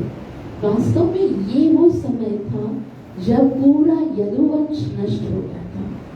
भगवान श्री कृष्ण भी अपनी लीला समाप्त करके अपने धाम में चले गए थे, और उद्धव जी ने जैसे ही विदुर जी के मुख से ये प्रश्न सुने, तो उद्धव कृष्ण को याद करके धारोधार रोने लगे, अश्रुधाराएं बहने लगी, और बोले आप जिनके विषय में पूछ रहे हो वो यदुवंश का सूर्य अस्त होकर अपने धाम चला गया। और मुझे इतना आश्चर्य होता है कि वो साक्षात भगवान थे और वो हमारे साथ किस तरह से रहते थे, हम उन्हें पहचान नहीं सके। वो हमेशा हाथ जोड़कर महाराज उग्रसेन को कहते थे, महाराज आप आज्ञा कीजिए, हम आपकी आज्ञा का पालन करेंगे। हम उनको समझ नहीं पाए और वो हमको छोड़कर चले गए। और फिर भगवान श्री कृष्ण की लीलाएं उद्धव जी के मुख से धारावाहिक बहने लगी। भगवान की सुंदर ब्रज लीलाओं को याद किए, अहो बकियम स्तनकालकूटम। इस तरह से उन्होंने बकी उसका पूतना का उद्धार किया, पूतना का उद्धार किया। और भगवान की करुणा का वर्णन करते करते करते उद्धव जी समाधि में चले गए। नेत्रों से कृष्ण के विरह के अश्रु छलक उठे और विदुर जी सवाल पूछते हैं, उद्धव जी आपको कृष्ण ने जो भी अंत समय में ज्ञान सुनाया है, कृपा करके मुझे उस ज्ञान को बताइए। तब उद्धव जी बताते हैं कि जब अंतिम समय में भगवान जाने वाले थे तो एक वट का वृक्ष था और वट वृक्ष के सहारे उल्टे पैर के ऊपर सीधा पैर रखकर भगवान बैठे थे। और भगवान ने कहा, बस उद्धव अब मैं अपनी लीला समाप्त करके जाने वाला हूँ। तब मैंने उनसे कहा, नहीं नहीं भगवान, आप हमें छोड़कर कैसे जा सकते हैं, हम आपके बगैर कैसे रहेंगे, आप मुझे भी अपने साथ लेकर चलिए। तब उन्होंने मुझे कहा कि नहीं नहीं उद्धव, मेरे सारे भक्ति के ज्ञान को मैं तुम्हें दूंगा और तुम उसको सुरक्षित रखोगे, तुम उसके अधिकारी हो। और भगवान श्री कृष्ण को ये भी दिखाना था कि ऋषियों का जो श्राप है वो यदुवंशियों को नष्ट नहीं कर सकता, इसीलिए उद्धव तो मैं तुम्हें जीवित रखूंगा। उद्धव यदुवंशी है, मेरे चचा देवभाग के पुत्र हैं, वो नहीं मरेंगे और मेरा पोता वज्रनाभ भी नहीं मरेगा। अर्थात भगवान ये बताना चाह रहे थे कि ऋषियों के श्राप से यदुवंश का नाश नहीं हुआ है, बल्कि मेरी इच्छा से हुआ है। इसलिए प्रभात क्षेत्र के अंदर मैंने यदुवंशियों का संहार किया, क्योंकि द्वारिका जो है वो भगवान की नगरी है। द्वारिका में ये श्राप काम नहीं कर सकता था। ये जो प्रलय है, ये जो संहार है, वो तो प्रभास क्षेत्र जो कि भोलेनाथ की नगरी है, वो तो महाकाल है। भोलेनाथ की नगरी में तो प्रलय उनका काम है, तो वहां पर हो। और फिर मुझे भगवान ने श्रीमद् भागवतम का उपदेश सुनाया। तब विदुर जी कहते हैं, अच्छा भगवान ने आपको भागवतम का उपदेश सुनाया? तो बोला हाँ, भगवान मेरे देखते ही देखते भागवत में प्रविष्ट हो गए और कहा, उद्धव मेरे जाने के बाद चिंता मत करना, मैं इस भागवतम के रूप में सदैव तुम्हारे साथ रहूंगा। तो भगवान ने कहा कि भागवत साक्षात भगवान का स्वरूप है। उसके बाद उद्धव ने कहा, कृपया आप मुझे भी उस भागवतम का पान कराइए। तब उद्धव जी ने बड़ी मर्यादा का विचार करते हुए कहा कि मैं तो छोटा हूँ, विदुर बड़ा है। विदुर जो है उनके घर पे तो भगवान साक्षात स्वयं बगैर इन्विटेशन के आते थे और केले के छिलके खाते थे स्वाद लेकर। मुझे विदुर जी को उपदेश नहीं देना चाहिए। तो विदुर जी श्री कृष्ण के परम भक्त हैं, स्वयं धर्मराज हैं, 12 महाजनों में से एक हैं।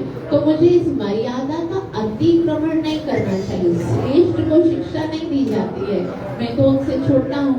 और उद्धव जी ने कहा, विदुर जी जब मुझे भगवान ये भागवतम का ज्ञान दे रहे थे, उसी समय मैत्रेय ऋषि भी मेरे पास थे। और मैत्रेय ऋषि को भगवान श्री कृष्ण ने ये कहा कि आप इस ज्ञान को स्मरण रखिए और फिर बाद में मेरे प्रिय विदुर को ये भागवतम का ज्ञान बताइएगा। और जब विदुर जी ने सुना, अच्छा अंत समय में भगवान ने मेरा नाम लिया, भगवान ने मुझे याद किया, ये सुनकर तो विदुर जी को इतना आनंद आ रहा था, हृदय भर गया कि भगवान ने मुझे याद किया। वो रोने लगे। और श्री प्रभुपाद जी बोलते हैं कि ये क्रंदन का आंदोलन है। जब भगवान की लीलाओं को श्रवण करके भगवान का नाम लेकर नेत्रों से आंसू बहते हैं तो फिर हृदय धुलकर साफ हो जाता है और उसमें कृष्ण का जो स्वरूप है वो दिखने लगता है। उद्धव जी बद्रिका आश्रम चले गए और फिर विदुर जो है वो हरिद्वार में मैत्रेय मुनि की शरण में जाते हैं और वहां पर बैठकर भागवतम का तीसरा और चौथा सिकंद जो है वो मैत्रेय और विदुर जी का संवाद है। तो यही भागवत पहले सूत जी सोनिकादि ऋषियों को सुनाते हैं, यही भागवत शुकदेव गोस्वामी परीक्षित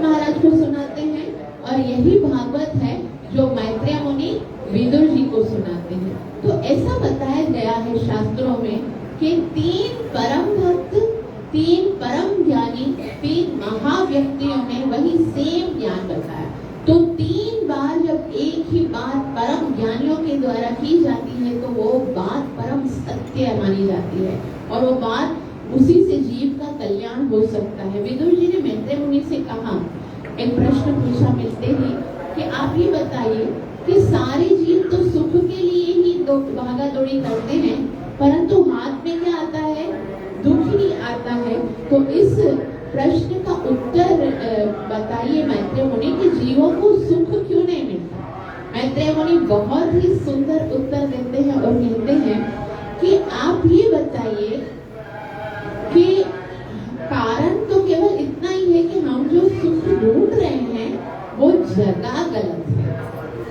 हम जिस जगह पर, जहाँ पर ये सुख ढूंढ रहे, जैसे अगर मेरा कोई गोल्ड का टॉप्स यहाँ मंदिर के अंदर खो गया है और मैं उधर बाहर जाकर कितनी भी मेहनत से उसको ढूंढूंगी तो मिलेगा नहीं ना, क्योंकि खोया कहाँ है? अंदर खोया है।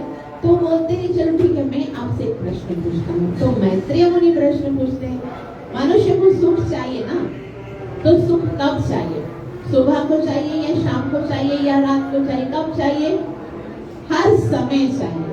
कहाँ पर चाहिए? घर में चाहिए, दुकान में चाहिए, ऑफिस में चाहिए, रास्ते में चाहिए, कहाँ पर चाहिए? हर जगह पर चाहिए। तो और सुख किस में चाहिए? मतलब किस व्यक्ति में? अपनों में चाहिए, दोस्तों में चाहिए, पति से चाहिए, पत्नी से चाहिए, माता से चाहिए, पुत्र से चाहिए, किससे चाहिए? हर व्यक्ति से चाहिए। तो हमको सुख चाहिए हर समय, हर जगह और हर किसी में। हम उनको ढूंढते हैं एक पर्टिकुलर समय में, पर्टिकुलर जगह और विशेष व्यक्ति में। तो मतलब जहाँ हम ढूंढ रहे हैं वो जगह गलत है। इसका कारण वो जो हर समय है, हर जगह है, हर किसी में है, हमें पहले उसको ढूंढना पड़ेगा। जब वो मिलेगा तभी तो हमें ये सुख मिलेगा। तो सबसे पहले हमें किसको ढूंढना है? जो व्यक्ति हर समय है, हर जगह है, हर किसी में है। तो वो कौन है? भगवान बताते हैं चैप्टर नंबर 15 वर्स नंबर 15 में, सर्वस्य चाहं हृदि सन्निधि, मैं हर समय, हर जगह, हर व्यक्ति के अंदर हूँ। तो एक ही बात याद रखिए कि सुख हमें तभी मिल सकता है जब हम कृष्ण के चरणों में आते हैं। इसीलिए गुरु नानक साहब कहते हैं, जो सुख को चाहो सदा शरण राम की लेना। सुख चाहिए तो मुकुंद चरणारविंद के चरणों का और उन चरणों का सेवन करना पड़ेगा, और वो तभी कर सकते हैं जब हम उनकी कथा को श्रवण करते हैं। तो विदुर जी जो है वो दूसरा प्रश्न करते हैं कि भगवान इस संसार की सृष्टि क्यों करते हैं? सृष्टि का क्या उद्देश्य है? तो इस सवाल को सुनकर आचार्यगण एक बहुत बड़ी सुंदर बात बताते हैं कि भगवान की दो लीलाएं होती है, दो प्रकार की लीलाएं होती हैं। एक सृष्टि लीला होती है और एक रास लीला होती है। जो शुद्ध भक्त होते हैं उनके लिए भगवान की दोनों लीलाएं महत्वपूर्ण है कि ये सृष्टि लीला कैसे हुई, भगवान ने सृष्टि कैसे की। लेकिन जो शुद्ध भक्त होते हैं उनको ये लीलाएं दोनों पसंद आती है। लेकिन जो अभी कच्चे भक्त होते हैं ना, वो बोलते ये नहीं बताओ, खाली मुझे रास लीला के बारे में बताओ। तो वास्तव में भगवान की सारी लीलाएं ही प्रेम प्रदान करने वाली है। भगवान ने जो ये संसार की सृष्टि की लीला की है उसका सिर्फ एक ही उद्देश्य है, एक ही कारण है। वो क्या है?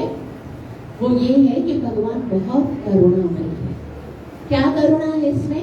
क्योंकि भगवान जीव को बार बार चांस देते हैं। सृष्टि के द्वारा भगवान जीव को बार बार चांस देते हैं, चलो अब वापस से उठो, वापस से स्टार्ट करो, वापस से करो। ये तुम्हारा सफर इस जीवन में खत्म हो जाएगा, फिर तुम और उसी जीवन, मनुष्य जीवन प्रदान करते हैं, उसमें बहुत सारी फैसिलिटीज देते हैं, बहुत सारे ऐसे अवसर देते हैं जिससे भगवान को हम प्राप्त करें। तो इससे हमें क्या शिक्षा मिलती है कि श्रवण ही कृष्ण को प्राप्त करने का साधन है।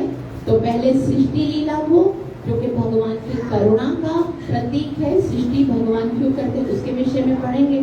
तो मैत्रेय ऋषि बताते हैं कि दो प्रकार की सृष्टि होती है। कौन कौन सी होती है? दैवी सृष्टि और आसुरी सृष्टि। जब भगवान श्री कृष्ण को इस संसार की सृष्टि करनी होती है तो वो स्वयं को एक्सपेंड करते हैं। पहले वो स्वयं से चतुर्व्यूह निकालते हैं, वसुदेव, संकर्षण, अनिरुद्ध और प्रद्युम्न। उसके बाद भगवान सृष्टि की क्रिया प्रारंभ करते हैं।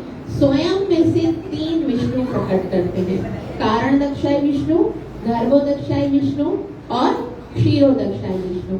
कारण दक्षाय विष्णु जो है वो कारण समुद्र है उसमें लेटते हैं और उनकी सांसों से बहुत असंख्य ब्रह्मांडों का निर्माण होता है। ब्रह्मांड जो निकलते हैं वो सब ब्लैंक होते हैं, एकदम एम्प्टी होते हैं, उनके अंदर कुछ नहीं होता है, डार्क होते हैं। भगवान अपने ही शरीर के पसीने से उसको आधा भर लेते हैं। हर एक ब्रह्मांड में एक गर्भोदक्षाय विष्णु उत्पन्न होते हैं और गर्भोदक्षाय विष्णु की नाभि कमल से एक डंडी निकलती है, उसमें ब्रह्मा जी का प्राकट्य होता है। ब्रह्मा जी प्रकट होते हैं और फिर ब्रह्मा जी को भगवान आदेश देते हैं जीवों की सृष्टि करने के लिए। और इसके साथ साथ भगवान का तीसरा एक्सपेंशन है क्षीरोदक्षाय विष्णु। और क्षीरोदक्षाय विष्णु का क्या काम होता है? वो श्वेत द्वीप में हर एक ब्रह्मांड में क्षीरोदक्षाय विष्णु होते हैं, हर एक ब्रह्मांड में गर्भोदक्षाय विष्णु होते हैं।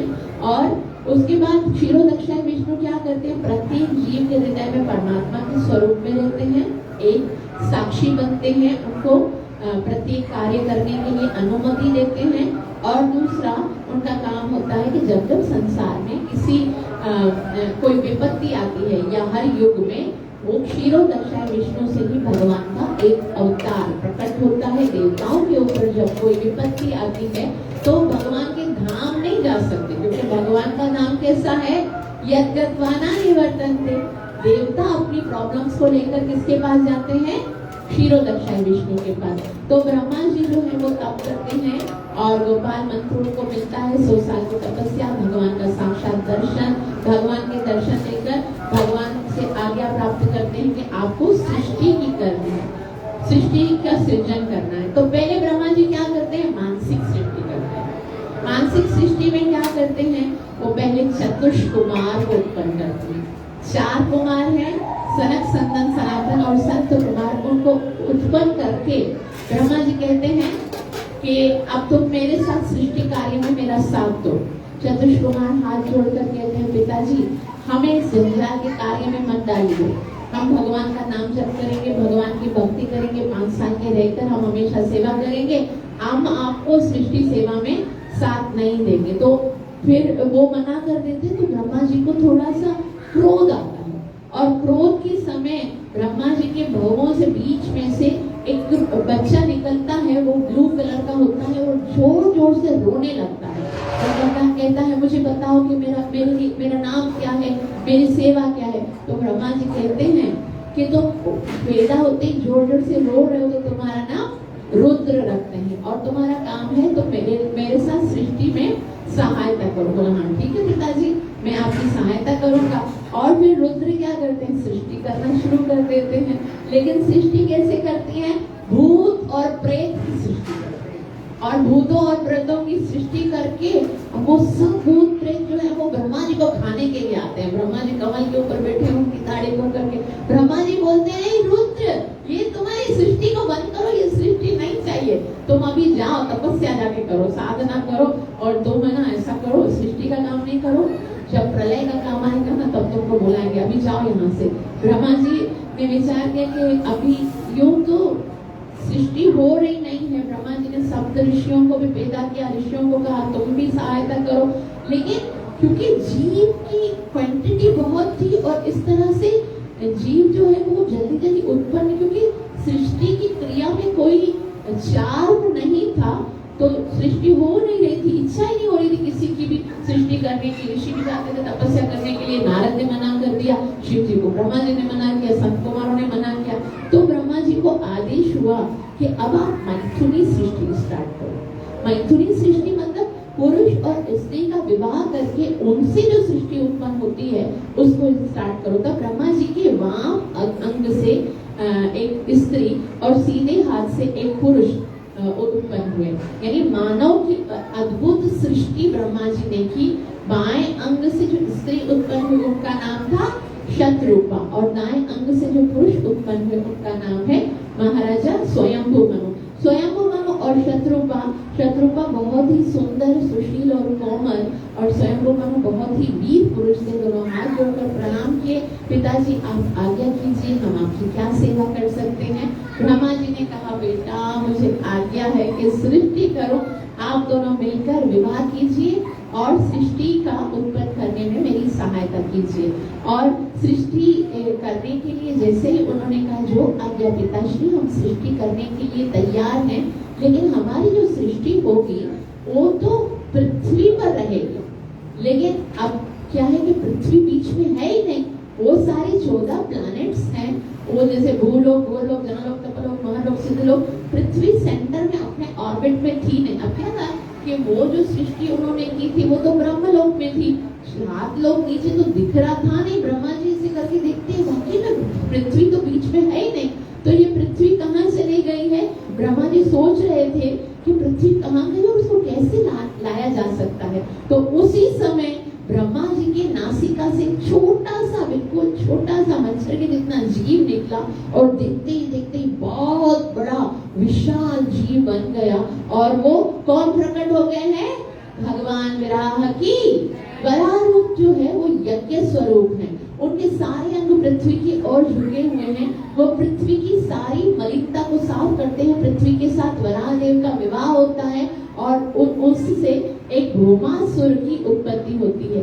जैसे ही वराह देव समुद्र में कूदते हैं पृथ्वी को लेने के लिए, तो उनके जो बाल हैं वो इतना जोर से जैसे कूदते हैं और पानी पूरा उनके शरीर में होता है, और ऐसे अपने बालों को छिड़कते हैं, और उनका शरीर इतना बड़ा होता है कि उनके बालों को से छिड़कने से सारे बादल ततर-बतर हो जाते हैं, और पानी की लहर इतनी ऊपर उठती है कि ये भूलोक है, वो तब जो है ना अधोलोक में पृथ्वी गई हुई थी, पाताल में गई हुई थी, और वहां से सत्यलोक के जो ऋषि हैं, तपलोक के ऋषि हैं, उन्होंने वराह देव का जो ये शरीर है उससे जो पानी की बूंदें हैं उनको हाथ में पकड़ के उनसे आचमन किया। तो यहाँ से ये बताया जा रहा है कि भगवान चाहे कोई भी स्वरूप लेते हैं, भगवान जो है वो पूर्ण पुरुषोत्तम, पूर्ण पवित्र होते हैं। तो भगवान शुक्र का अवतार लेकर आए हैं, लेकिन वो दिव्य हैं। तब लोग के प्राणी जो हैं वो भगवान के शरीर के जल से आचमन करते हैं। भगवान इतना सुंदर स्वरूप है, उसकी स्तुति करते हैं। उस वक्त जो है एक राक्षस असुर जो है हिरण्याक्ष, वो बहुत ही भयंकर था, और वो उसी ने पृथ्वी को पाताल में भेज दिया था। तो ऐसा अभी ये सवाल आ सकता है, अभी तो सृष्टि हुई नहीं है, तो ये असुर कहाँ से आ गया? तो ये असुर जो था, पहले सृष्टि जो हुई थी उसका बचा हुआ था उसी में, क्योंकि इसको तो भगवान के द्वारा ही मरना था, तो ये वही पहले कल्प का ही यहाँ पर रुका हुआ था। तो जब ब्रह्मा जी की रात होती है तो क्या होता है, कश्यप और अदिति ये दोनों तपलोक में चले जाते हैं, और हिरण्याक्ष और हिरण्याकश्यप गर्भ सागर में विहार करते हैं, और पृथ्वी जो है उसको अपनी संपत्ति मानते हैं। वो सोचते हैं अगर ये पृथ्वी जो अपने ऑर्बिट में रही तो भगवान किसी न किसी ऋषि को या फिर किसी संत को भेजेंगे, और वो यज्ञ करेंगे, साधना करेंगे, तो इससे देवताओं को बल मिलेगा। तो वो उस पृथ्वी को ही छुपा देते हैं और अपना आधिपत्य जमाते हैं। ये हिरण्याक्ष और हिरण्याकश्यप हैं कौन? ये दोनों पहले ये आसुरी सृष्टि का वर्णन करते हुए मैत्रेय मुनि बताते हैं कि हिरण्याक्ष और हिरण्याकश्यप दोनों कश्यप और अदिति के पुत्र हैं। कश्यप और दिति के पुत्र हैं। तो कश्यप का अर्थ क्या है? जो असुरों और देवताओं के साथ समान भाव से रह सके। कश्यप की 2 पत्नियां हैं, एक है दिति, दूसरी है अदिति। दिति का मतलब होता है जो टुकड़े टुकड़े करने वाली, और अदिति का मतलब होता है जो जोड़ के रखने वाली। तो ये दोनों पत्नियां किसकी हैं? कश्यप मुनि की। दिति के पुत्रों में, दिति के पुत्र सारे असुर हैं, अदिति के पुत्र आदित्य हैं। 12 जो सारे देवता हैं, 12 आदित्य, वो सारे देवता वो किसके पुत्र हैं? अदिति। पिता एक ही है, पिता कश्यप है और दिति के पुत्र असुर हैं, अदिति के पुत्र देवता हैं। तो आसुरी सर्ग के विषय में पहले बताते हैं कि एक बार कश्यप मुनि संध्या के समय संध्या वंदन के लिए यज्ञशाला में ध्यान में बैठे थे। संध्या वंदन का काल था, स्थान क्या था? यज्ञशाला। कर्म क्या था? वो संध्या करने के लिए। उसी समय दिति आकर कश्यप मुनि को आकर सहवास के लिए आग्रह करती है, लेकिन कश्यप मुनि कहते हैं देखो दिति, इस वक्त तो ये जो समय है वो उचित नहीं है, ये स्थान है वो भी उचित नहीं है, और तीसरा ये जो समय होता है ना संध्या का समय, वो स्पेशल भगवान की भक्ति के लिए बनाया गया है। इस समय में केवल भगवान की भक्ति करनी चाहिए। अगर हम और कुछ करेंगे तो क्या होता है, अगर कोई भोजन करेगा तो वो रोगी हो जाएगा, कोई स्टडी करता है तो उसका जो दिमाग है ना वो कमजोर हो जाता है। कुछ भी करते हैं ना इस समय में, संध्या के समय, तो क्या होता है, शंकर जी नंदी बेल पर बैठकर अपने भूत प्रेत अपने गणों को लेकर भ्रमण करते हैं। और कोई भी अगर कोई भक्ति नहीं कर रहा होता है, साधना नहीं कर रहा होता है, संध्या वंदन नहीं कर रहा होता है, और अगर कोई संभोग करता है तो शिव जी क्या करते हैं, भूत प्रेत को उनके गर्भ में डाल देते हैं। इस समय आपके मन में जो काम का प्रकोप आया है, इसलिए दीदी इसका परिणाम बहुत प्रचंड होगा। अतः मैं आपको अंकार करता हूँ, हमें ये कार्य नहीं करना चाहिए। लेकिन दीदी ये बात मानने को तैयार नहीं थी। कारण क्या था? हमारे मन में आता है कितने बड़े ऋषि हैं कश्यप मुनि, और अपनी पत्नी की इस बात को टाल नहीं पाए। उन्होंने संध्या के इस समय का आदर नहीं किया। तो कश्यप मुनि बहुत महात्मा थे, सिद्ध थे, लेकिन ये कार्य करना ही था, क्योंकि ये क्या था, ये भगवान की इच्छा थी। भक्तों के जीवन में जो भी घटना होती है वो भगवान की इच्छा से होती है। अब भगवान की इच्छा क्यों थी असुर बनाने का, क्या कारण था? क्योंकि भगवान वीर रस का आनंद लेना चाहते थे।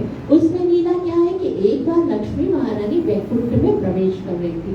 प्रवेश करने के समय जैसे ही वो अंदर जा रही थी तो रास्ते में जो जय और विजय भगवान के दो द्वारपाल हैं, उन्होंने लक्ष्मी महारानी को रोक दिया। बोला अभी भगवान योग निद्रा में सो रहे हैं, माता आप अंदर प्रवेश नहीं कर सकती। लक्ष्मी को इतना क्रोध आया, अरे मैं मालकिन हूँ, मैं पत्नी हूँ, मेरे घर में मुझे जाने से रोक रहे हो। तो लक्ष्मी तो लकड़ी हटा के वहां से अंदर चली गई और विष्णु भगवान को कंप्लेन करने के लिए कैसे द्वारपाल खड़े किए, मुझे रोकते हैं, मैं तो घर की मालकिन हूँ, मुझे कोई रोकना चाहिए उनको। तो भगवान विष्णु कहते हैं हाँ, काम तो उन्होंने अच्छा नहीं किया, लेकिन अगर मैं अभी उनको बुला के डांटूंगा, क्योंकि मैंने उनको स्वयं कहा था कि कोई भी आएगा तो बोलना कि मैं विश्राम कर रहा हूँ, और ये नहीं बोला कि लक्ष्मी को तो नहीं बोलना।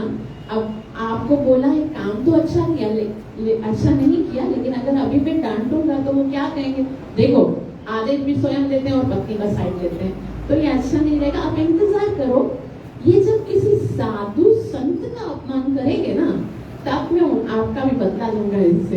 तो ब्रह्मा जी ने एक बार अपने बेटे जो चतुष कुमार है उनको कहा कि आप तो पहले ही ब्रह्मनिष्ठ हो, तपस्वी हो, आपको किसी से ज्ञान लेने की तो जरूरत नहीं है, लेकिन फिर भी हमें भगवान के दर्शन करने को तो जाना चाहिए।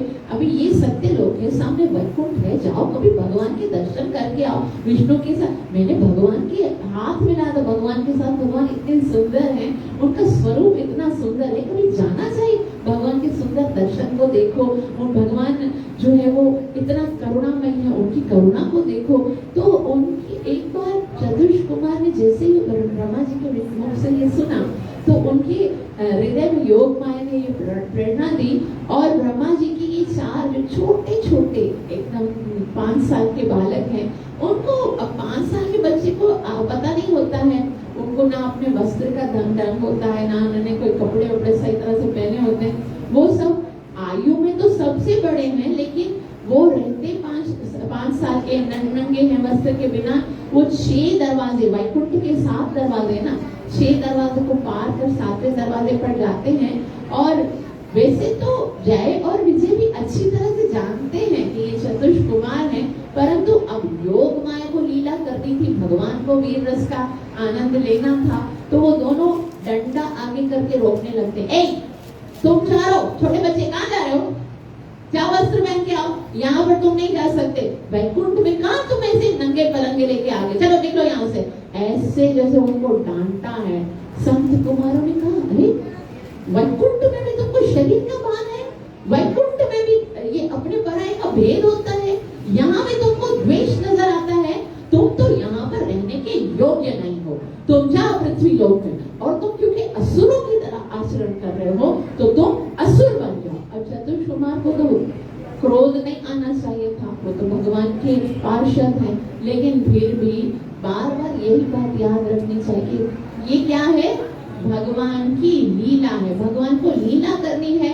उसी के कारण ऋषियों को भी क्रोध डलवाया, उसी के कारण इनके पार्षदों ने, जय और विजय ने भी इनको श्राप दिया 3 बार। जय और विजय को चतुष्कुमार ने 3 बार असुर योनि में जन्म लेने का श्राप दिया। और जैसे ये श्राप हो गया, तो तड़ंग हो गया, बात हो गई, क्रोध हो गया, उसके बाद भगवान अंदर से आते हैं। भगवान जैसे ही अंदर से आते हैं सब शांत हो जाते हैं, क्योंकि भगवान जो है शांत आकार है। और भगवान जो है वो तो वेट कर रहे थे, श्राप मिल जाए तो मैं जाऊं करके ना, मेरा काम हो जाए आसान। तो बाहर आते हैं और फिर भगवान विष्णु कहते हैं कि हे ब्राह्मण देव, मैं आपको प्रणाम करता हूँ, आप मुझे क्षमा कर दीजिए कि मेरे द्वारपालों ने आपके साथ ऐसा दुर्व्यवहार किया। आप ब्राह्मण गुणगान करते हो तभी तो लोग मेरी सेवा पूजा करते हैं, वरना मेरी मार्केटिंग तो होती नहीं। ब्राह्मणों के कारण तो मेरा नाम बढ़ता है। आप ब्राह्मण वेदों के वाक्य गाते हो, शास्त्रों का अध्ययन करते हो, तभी तो लोग मेरी पूजा करते हैं।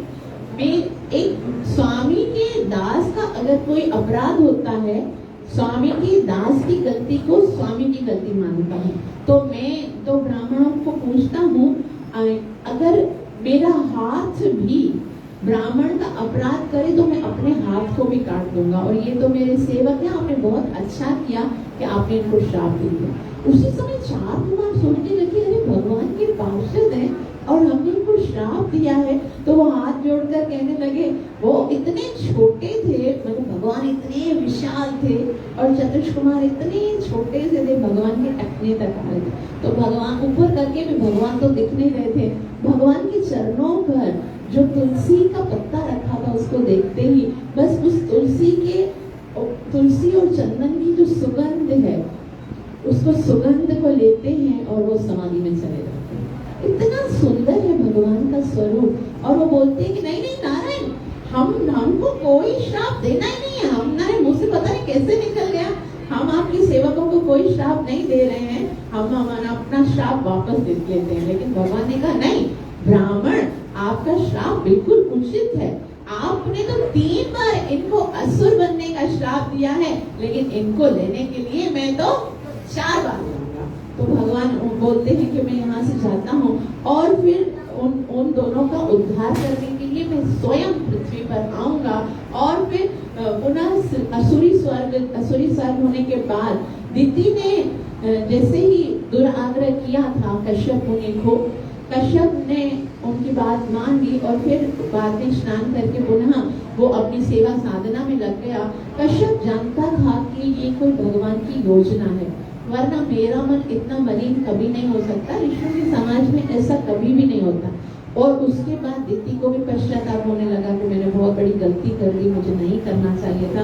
तो दिति जो है वो आकर अपने पति कश्यप मुनि से कहने लगी कि स्वामी, मुझसे बहुत बड़ी गलती हो गई, मुझे क्षमा कर दीजिए, मैंने आपकी आज्ञा का पालन नहीं किया। तो कश्यप मुनि ने कहा कि अब क्षमा मांगने की क्या फायदा, अब जो होना था वो तो हो गया। 2 असुर आपके गर्भ में प्रवेश कर चुके और वो दोनों जो है वो वैकुंठ से सनक आदि जो कुमार हैं उनके श्राप से राक्षस बने हैं। तो ये संसार में त्राही मचाएंगे, ब्राह्मणों को यज्ञ करने नहीं देंगे, मनुष्यों का तो देवताओं का भी जीना हराम कर देंगे, ब्राह्मण और देवताओं की पूजाएं बंद कर देंगे।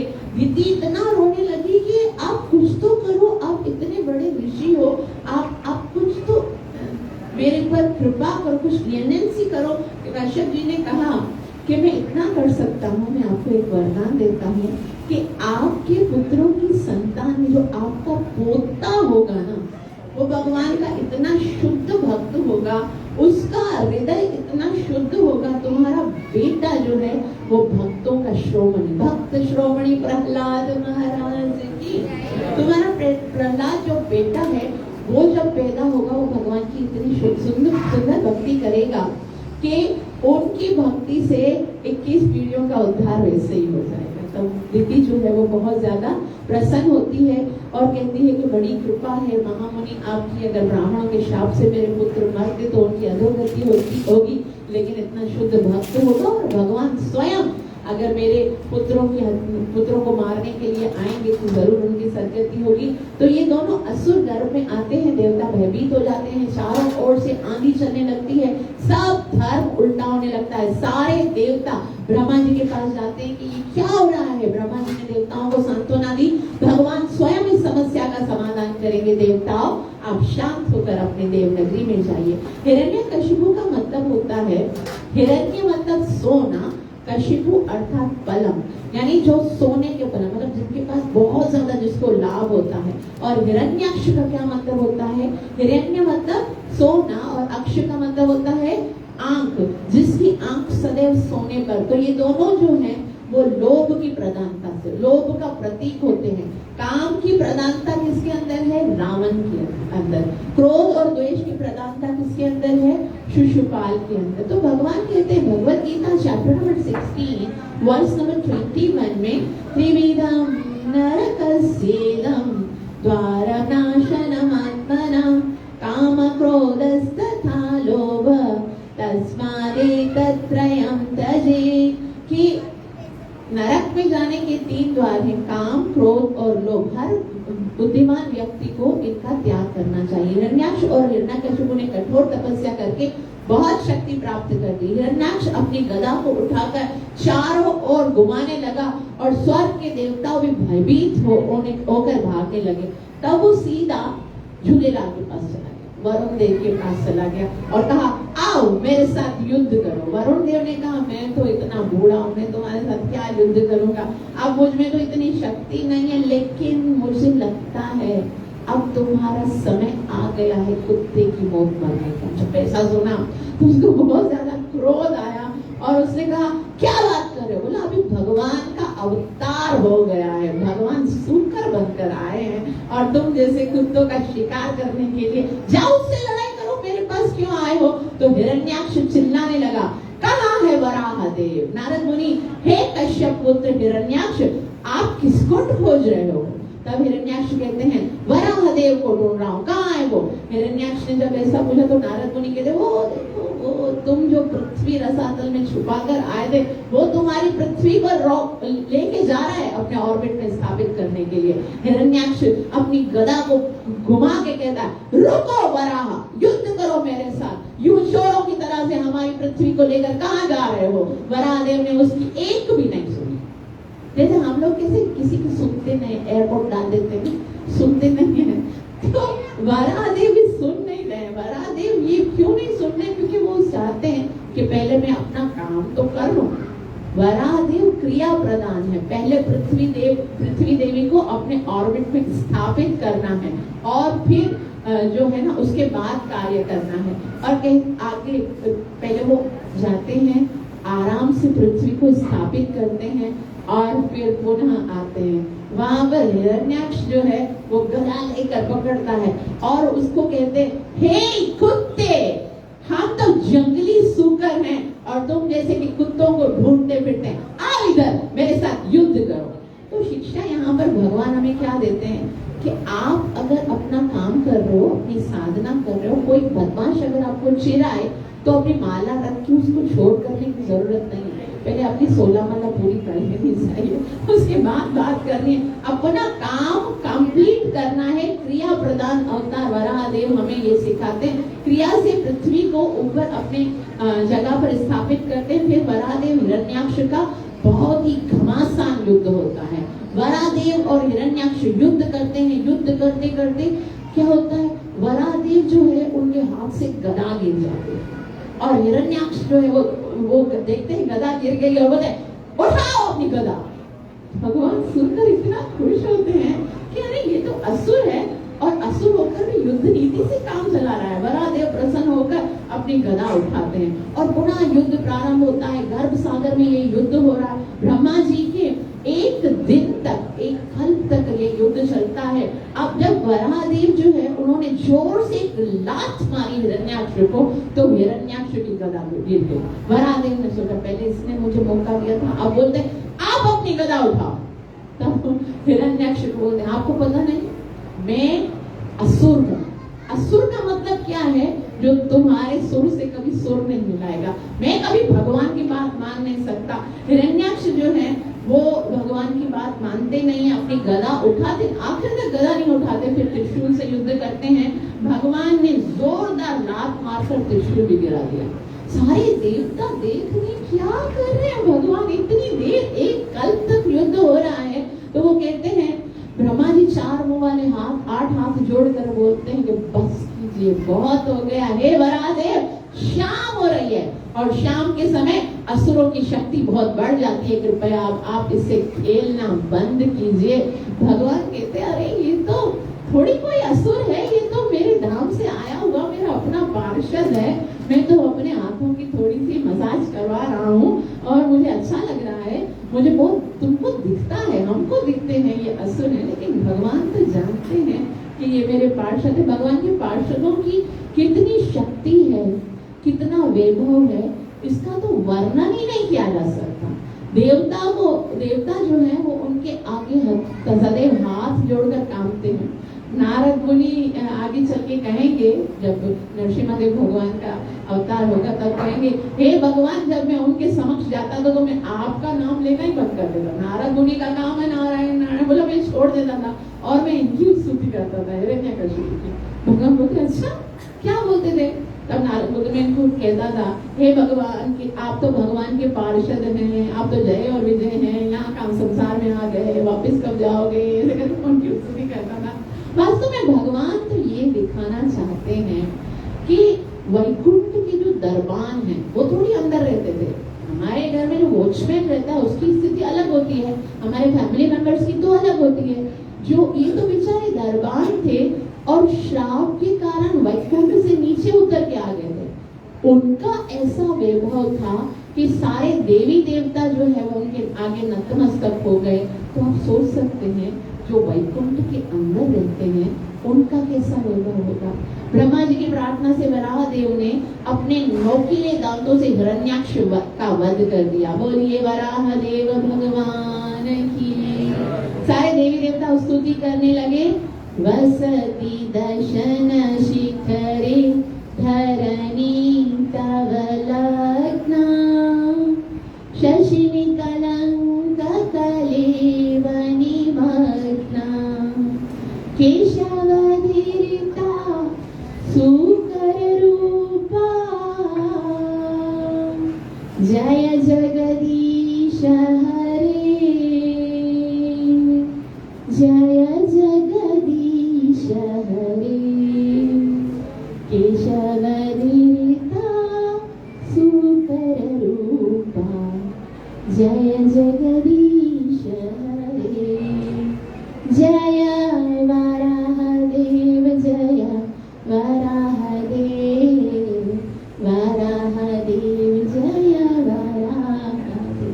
तो ये वराहदेव की जो कथा को श्रवण करता है उसका श्रुति फल बताते हुए शुभदेव गोस्वामी कहते हैं कि ये प्रक्रिया प्रदान जो भगवान का वर्णन जो सुनेगा उसके जीवन में सुख आएगा, शांति आएगी, धन धान्य संपत्ति वैभव और भगवान के चरणों में उसको भक्ति प्राप्त होगी। तो यहाँ तक हम कथा को विराम देंगे और भगवान की आरती करेंगे, इसके बाद कंटिन्यू करेंगे। आप सबका बहुत बहुत आभार। मुझे आशीर्वाद दीजिए कि मैं अपनी सेवा साधना को अच्छे से कर सकूं। ग्रंथ राज श्रीमद् भागवत महापुराण की